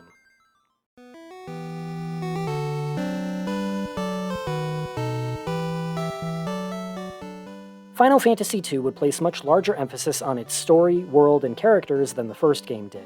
to the point where Sakaguchi has claimed that the story was created first, and the game was then designed around the narrative. This focus on story is made evident from the very beginning. The game begins with a scripted sequence of cutscenes, and the player characters have their own backstories, personalities, and actual lines of dialogue. In fact, the entire game is littered with scripted sequences, in contrast to the original game where every bit of information was provided by singular text boxes from NPCs. There are also recurring non-playable characters that act as supporting cast throughout the story, really serving to flesh out the game's world, and the party is constantly seeing new members enter and leave their group as the story dictates. The plot itself follows the story of 4 orphaned youths from the Kingdom of Fin, who fled from their home after the invasion of the Palamecian Empire, which overthrew their princess and killed their parents. Firion, Guy, Maria, and her older brother Leon are attacked and felled by the Empire's forces as they attempt to escape, but are rescued by a white mage named Minwu and taken to the nearby town of Altair, and when they awake, they find Leon missing. The group joins the Wild Rose Rebellion, led by the usurped Princess Hilda, to rise up against the Palamecian Emperor, as well as find out the fate of their missing friend. Along the way, they'll recruit the help of various new characters who aid in the rebels' cause, and face up against a villain so formidable, hell itself could not contain him. Oh man, I don't know what happened with the footage there. It got all mixed up. Weird. Despite this deeper focus on story, and the game's recycled graphical assets from the first title, Square wasn't ready to rest on their laurels when it came to the actual gameplay. The character progression and battle system in FF2 has seen a massive restructuring, to the point where it barely even resembles the original game anymore. Yeah, you still have the superficial RPG elements like random encounters, turn-based battles, equipment, and spells, but the rest of the game is far more complex than you might expect. For one, the battle screen itself has been visually streamlined compared to the first game. The layout is now more wide open, with all the menus consolidated to the bottom of the screen, resulting in a much cleaner and simplified look that would then become the norm for future entries. Enemies can drop items now, and the array of items available has been greatly expanded. Potions, antidotes, tents, and cabins all return from the previous game, but ethers and phoenix downs also make their first appearances. And yes, the latter of which can actually be used during battle now.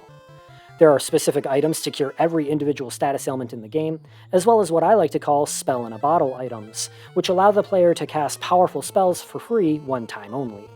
However, the player needs to be careful about packing too many items at once. Inventory space is limited to about 20 or so items, and in addition to key story items being required to share that space, duplicate items do not stack. Bringing along 6 Phoenix Downs means they'll take up 6 spaces of inventory. And when it comes to using items during battle, the party isn't given access to the larger inventory at all, and can only use items being kept in their spare equipment slots, of which they're only afforded 2. It does seem a bit weird to offer such a robust selection of items only to discourage exploring the usefulness of said items by severely limiting the player's inventory. There are still no in-game item descriptions, nor any way to quickly move from character to character on equipment screens, but the game does illustrate changes in offense and defense when equipping new weapons and armor. Although it doesn't immediately show changes to the more tertiary stats like evasion, magic defense, and the like, this is still an improvement.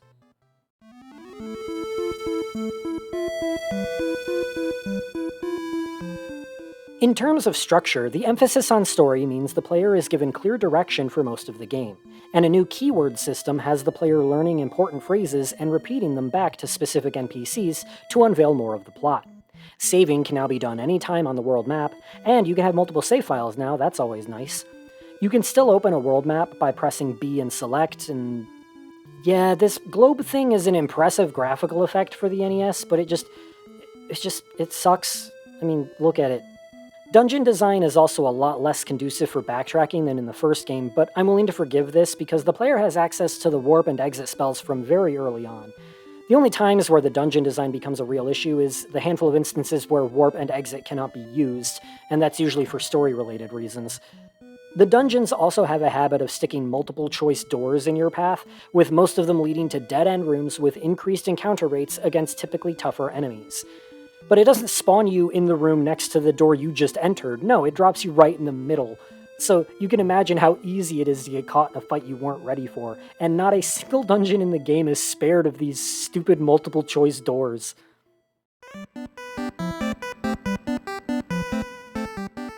The game also sees a lot of Final Fantasy firsts. Chocobos make their first appearance, as well as the tradition of having a character named Cid. FF2 would also make attempts to build its own catalog of unique lore and monsters, as opposed to just copying D&D. Longtime FF monsters like bombs, flans, and gigants make their debuts here, as well as recurring weapons like the blood swords, which, take my advice, you'll definitely want to hold on to despite their low stats and your limited inventory space. They deal damage on a percentage basis and recover the user's HP, making them incredibly effective boss slayers, especially when combined with the Berserk and Haste spells. Keep them in your character's spare equipment slots, and you'll even be able to swap weapons during battle when need be. Also, slight tangent here, but a surprising amount of enemies in this game are vulnerable to the Toad spell, which in this game acts the same as a KO, because now you're a toad. Even normally hardy enemies aren't immune to this spell if you level it up enough. Lamia Queens? Toaded. Malboros? Toaded. Abyss Worms? Toaded. Seriously, level up Toad. You won't regret it.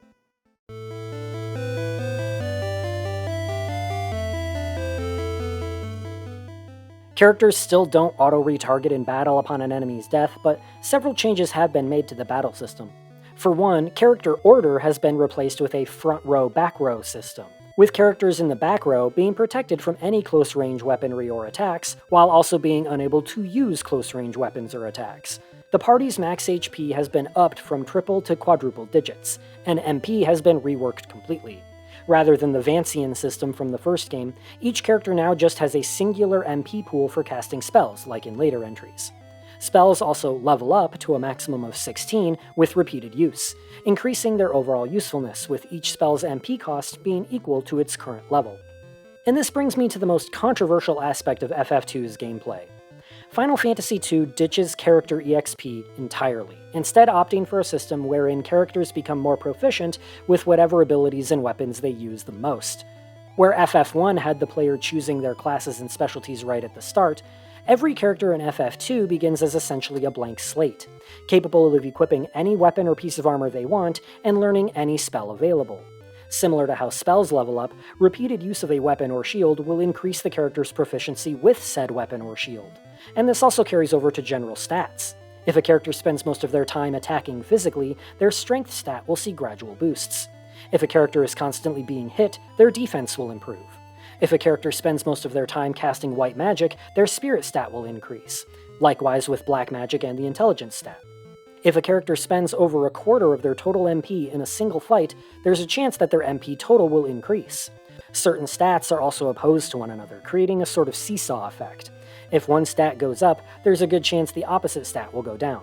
So for example, strength and intelligence are opposed, making it unviable for a character to be proficient at both attacking and black magic. Now, in theory, this is all meant to open up the game and give the player much more freedom to build their team the way they want. And if you've ever played any of the Saga games, you'll notice that a very similar system is employed there. And indeed, this is not a coincidence. Saga director Akitoshi Kawazu acted as one of FF2's game designers. In practice, though, this first appearance of the system required a lot more fine-tuning.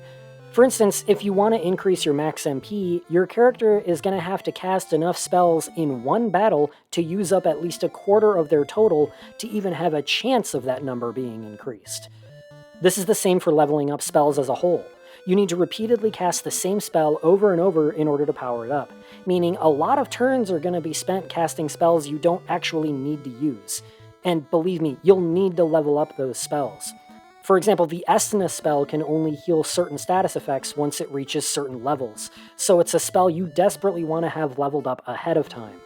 So your characters are going to spend a lot of time wasting MP, requiring you to spend more time and resources recovering those lost points, since playing it safe and reserving your MP means you'll likely never actually see your MP or spells level up. Similarly, stats like defense and HP are dependent on your characters actually taking damage in the first place, meaning characters kept in the back row can easily fall behind. Defense and magic defense increase the more your character is hit by the appropriate type of attack, but HP operates similarly to MP. You have to lose a certain percentage of your HP in the same battle to even qualify for the opportunity of improvement. In addition, every piece of equipment in the game has a magic penalty stat, with certain weapon types, such as bows and swords, as well as most heavy armors, having huge detrimental effects on spells, which punishes players for trying to equip magic-focused characters with high-end armor. I assume this is sort of meant to evoke the same system used in the first game, where spellcasting classes typically weren't allowed to equip heavy armors. But between that and the opposing stat mechanic, the game is still forcing characters to specialize, meaning this really isn't as free-form a system as it may seem at first glance. And, in an absolutely baffling design decision, the magic penalty stat is completely invisible to the player. A vital aspect of the game mechanics is kept in hiding for seemingly no real reason. Even with all this, though, it's actually really easy to game this system. Defense and HP only increase when being attacked, sure, but the game doesn't care who's doing the attacking. Party members are capable of targeting each other, and this was largely done so that players could easily wake sleeping characters, but this also means players can have their party members whack the crap out of one another, and the game will still see this as worthy of stat progression. What the hell are you doing?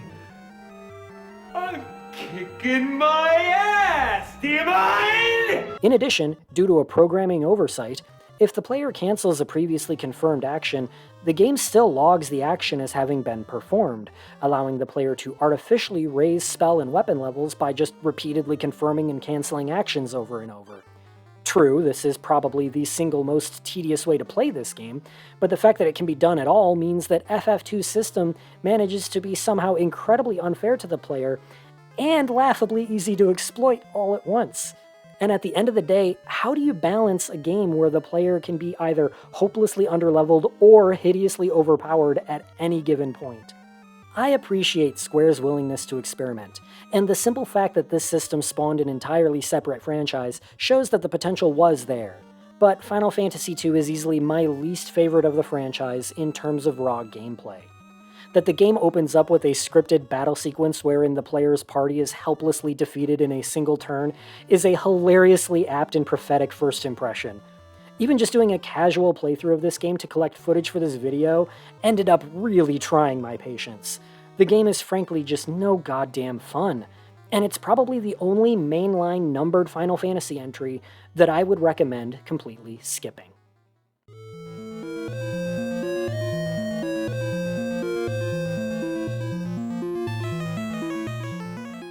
Later ports and remakes of FF2 would faithfully stick to the original gameplay, albeit with a few improvements.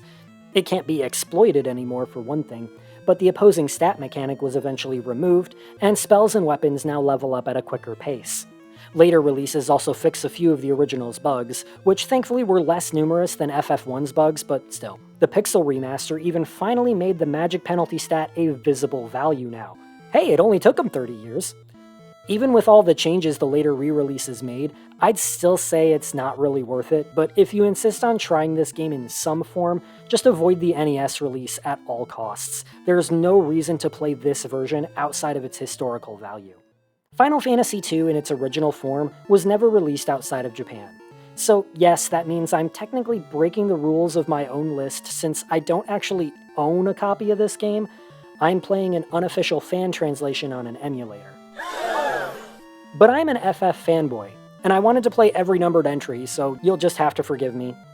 FF2 was at one point planned for an English localization, but the original Final Fantasy wasn't released in English until 1990.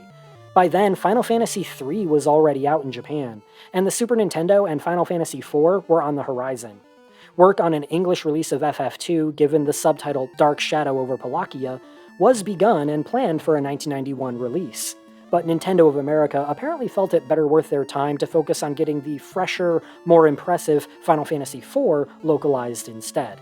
And ironically, that game would be renamed Final Fantasy II in the West to avoid the confusion caused by skipping two titles. The original FF2 localization was eventually leaked online though, demonstrating that it was in nowhere near a complete state by the time it was ultimately cancelled. Personally, I think it worked out for the best in the long run. FF2 is such an unwieldy, grueling experience that it likely would have completely turned off players of the first game. Keep in mind that RPGs were always fighting an uphill battle back then, and I think FF2 would have sworn most Americans off of the genre completely. What was it with NES sequels being super difficult versions of their predecessors back in the 80s? First Mario Lost Levels, then Zelda 2, now Final Fantasy 2. I guess game publishers just really wanted to keep people guessing back then, huh?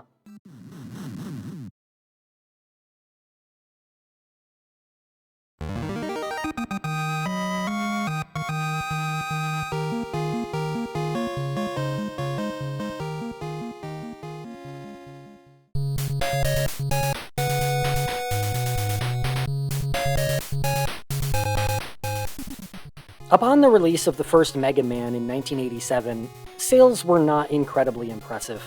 Capcom had no plans to pursue a sequel, but the team involved with the game was still passionate about what they had made, and eventually managed to get a sequel greenlit by Capcom executives.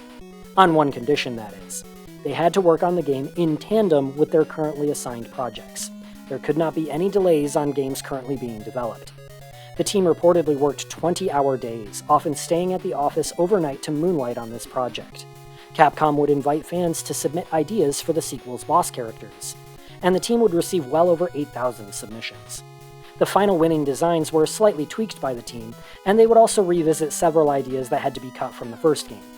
In the end, Mega Man 2 would be finished in just a scant 4 to 5 months, and was released on Christmas Eve of 1988.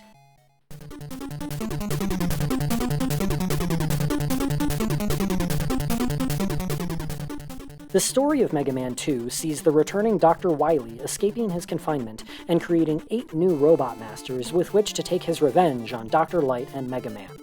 It's once again up to our hero to defeat the Robot Masters and subdue Dr. Wily, and the game opens with one of the sickest intros ever.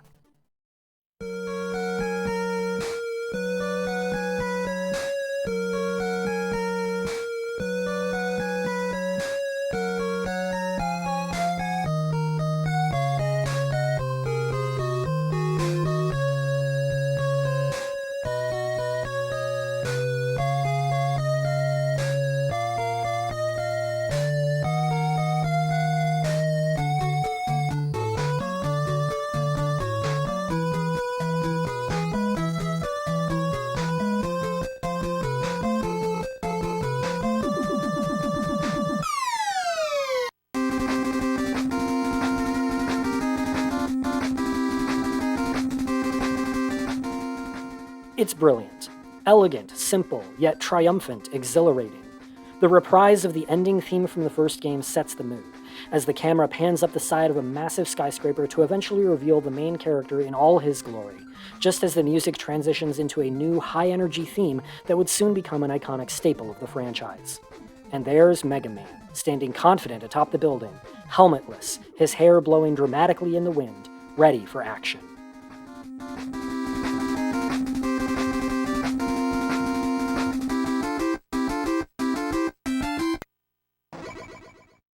And yeah, I know I neglected to bring up the music for Mega Man 1 last time, and that's because, well, the tracks are certainly catchy, but none are particularly iconic in my opinion.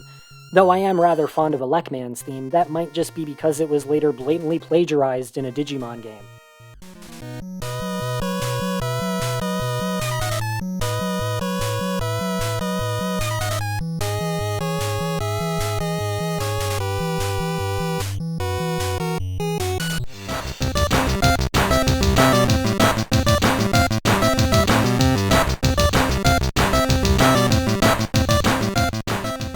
Or who knows, maybe both composers were just really big Journey fans.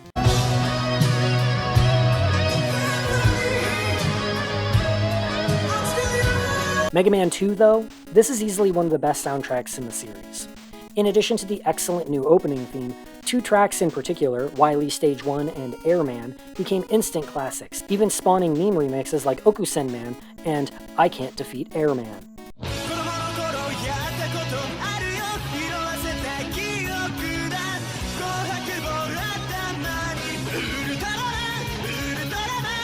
Every track in this game is a winner in my book.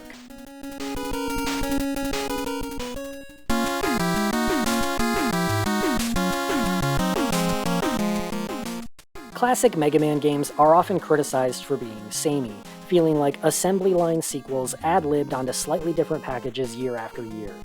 and that's certainly true for the NES-era games. Mega Man 2 is a bit more graphically creative and impressive than Mega Man 1, but nonetheless, there is still a lot of asset reuse here. In light of this copy-paste sequel design throughout the franchise, the classic Mega Man entries are defined by their Robot Masters. After all, our main character's skills are gained from the enemies he defeats. The total number of Robot Masters would be increased from 6 to 8 here, and this would become the standard number for the franchise moving forward.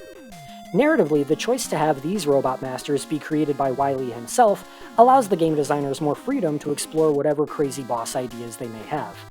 The Robot Masters in the first game were framed in the lore as being designed by Dr. Light for practical human purposes, such as excavation, demolition, and the like, before Wily hijacked and reprogrammed them. Wily, though, is a madman, and so his Robot Masters can be created for whatever task he wants, including just stopping Mega Man at all costs. The roster this time is made up of Airman, Bubbleman, Crashman, Flashman, Metalman, Woodman, Quickman, and Heatman, who we promise is totally not the same thing as Fireman, guys, honest. Just like the first game, defeating each Robot Master results in Mega Man gaining their powers for his own use. And in addition, special traversal tools can also be gained, such as platforms for scaling walls or pits, and a jet board for crossing wide gaps.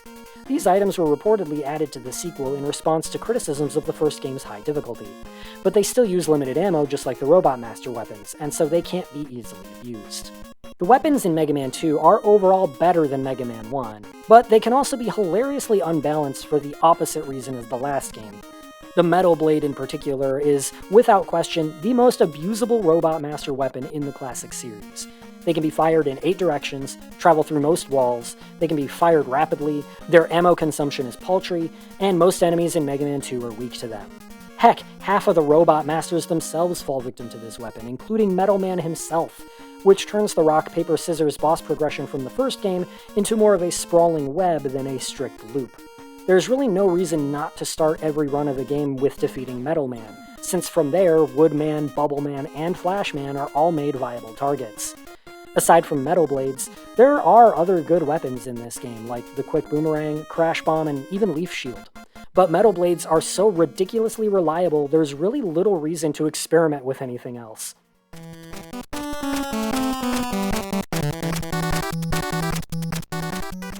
Mega Man 2 also introduces a new staple to the series in the form of energy tanks, or E-tanks for short, full health restorative items that the player can use on command from the pause menu.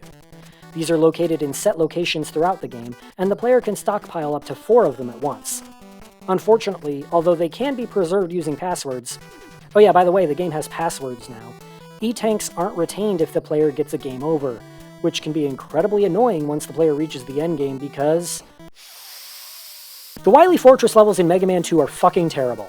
And I don't just mean that in a whiny, they're too hard way. I mean, they're actually designed really badly. For instance, there's this part in Wily Stage 1 where you need to use Item 1 to create floating platforms and perform a tricky jump to grab this low-hanging ladder. Alright, no problem. Bit tricky, but you can get it with enough tries.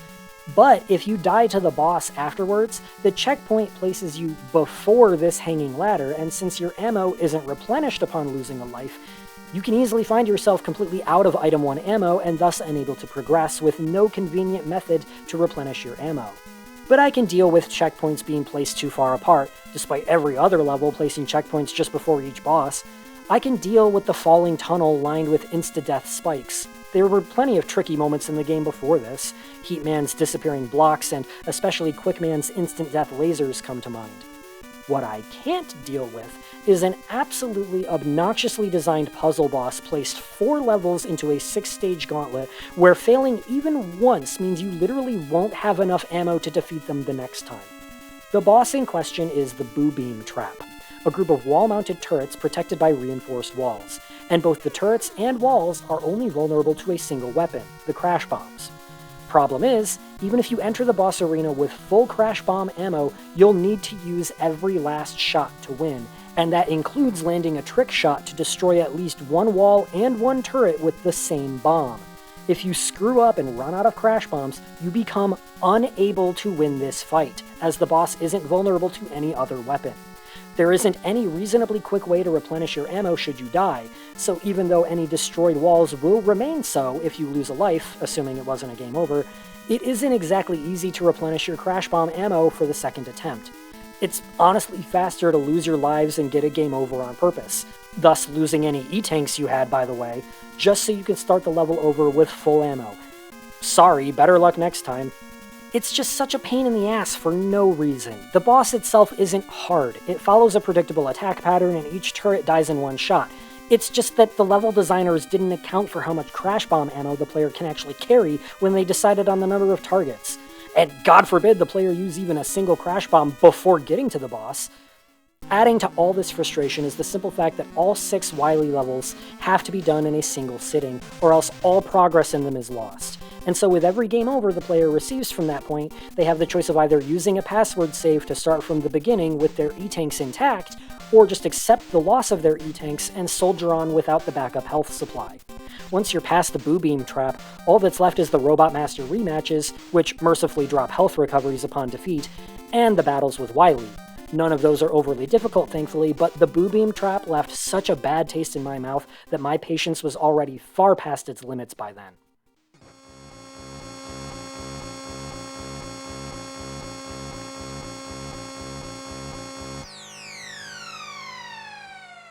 Despite this stumble at the finish line, though, Mega Man 2 is a clear improvement over its predecessor in basically every way. I don't personally think it's the best of the classic Mega Man series. It is good, don't get me wrong, but I think its quality is often overstated simply due to how much better it is than the first game. But the numbers don't lie, as they say. Mega Man 2 would sell over 1.5 million copies, making it the highest-selling game in the series until Mega Man 11 in 2018. A whole 30 years later. It would be critically acclaimed as a staple of platforming games, and held up as the entry that made all future sequels and spin-offs possible. But I think the most admirable thing about Mega Man 2 really is just how much the team behind it had faith in what they were creating, working ridiculous hours every day for months on end to finish a product they cared about that their bosses had next to no faith in. Despite the absolutely hellish development schedule Mega Man 2 was under, Keiji Inafune has since said that the time he spent working on this game was the most stressful but rewarding and fulfilling period of his career. The love this team had for what they were making shines through in the end. A passion project that proved itself a masterpiece in the face of a company that never thought it would succeed.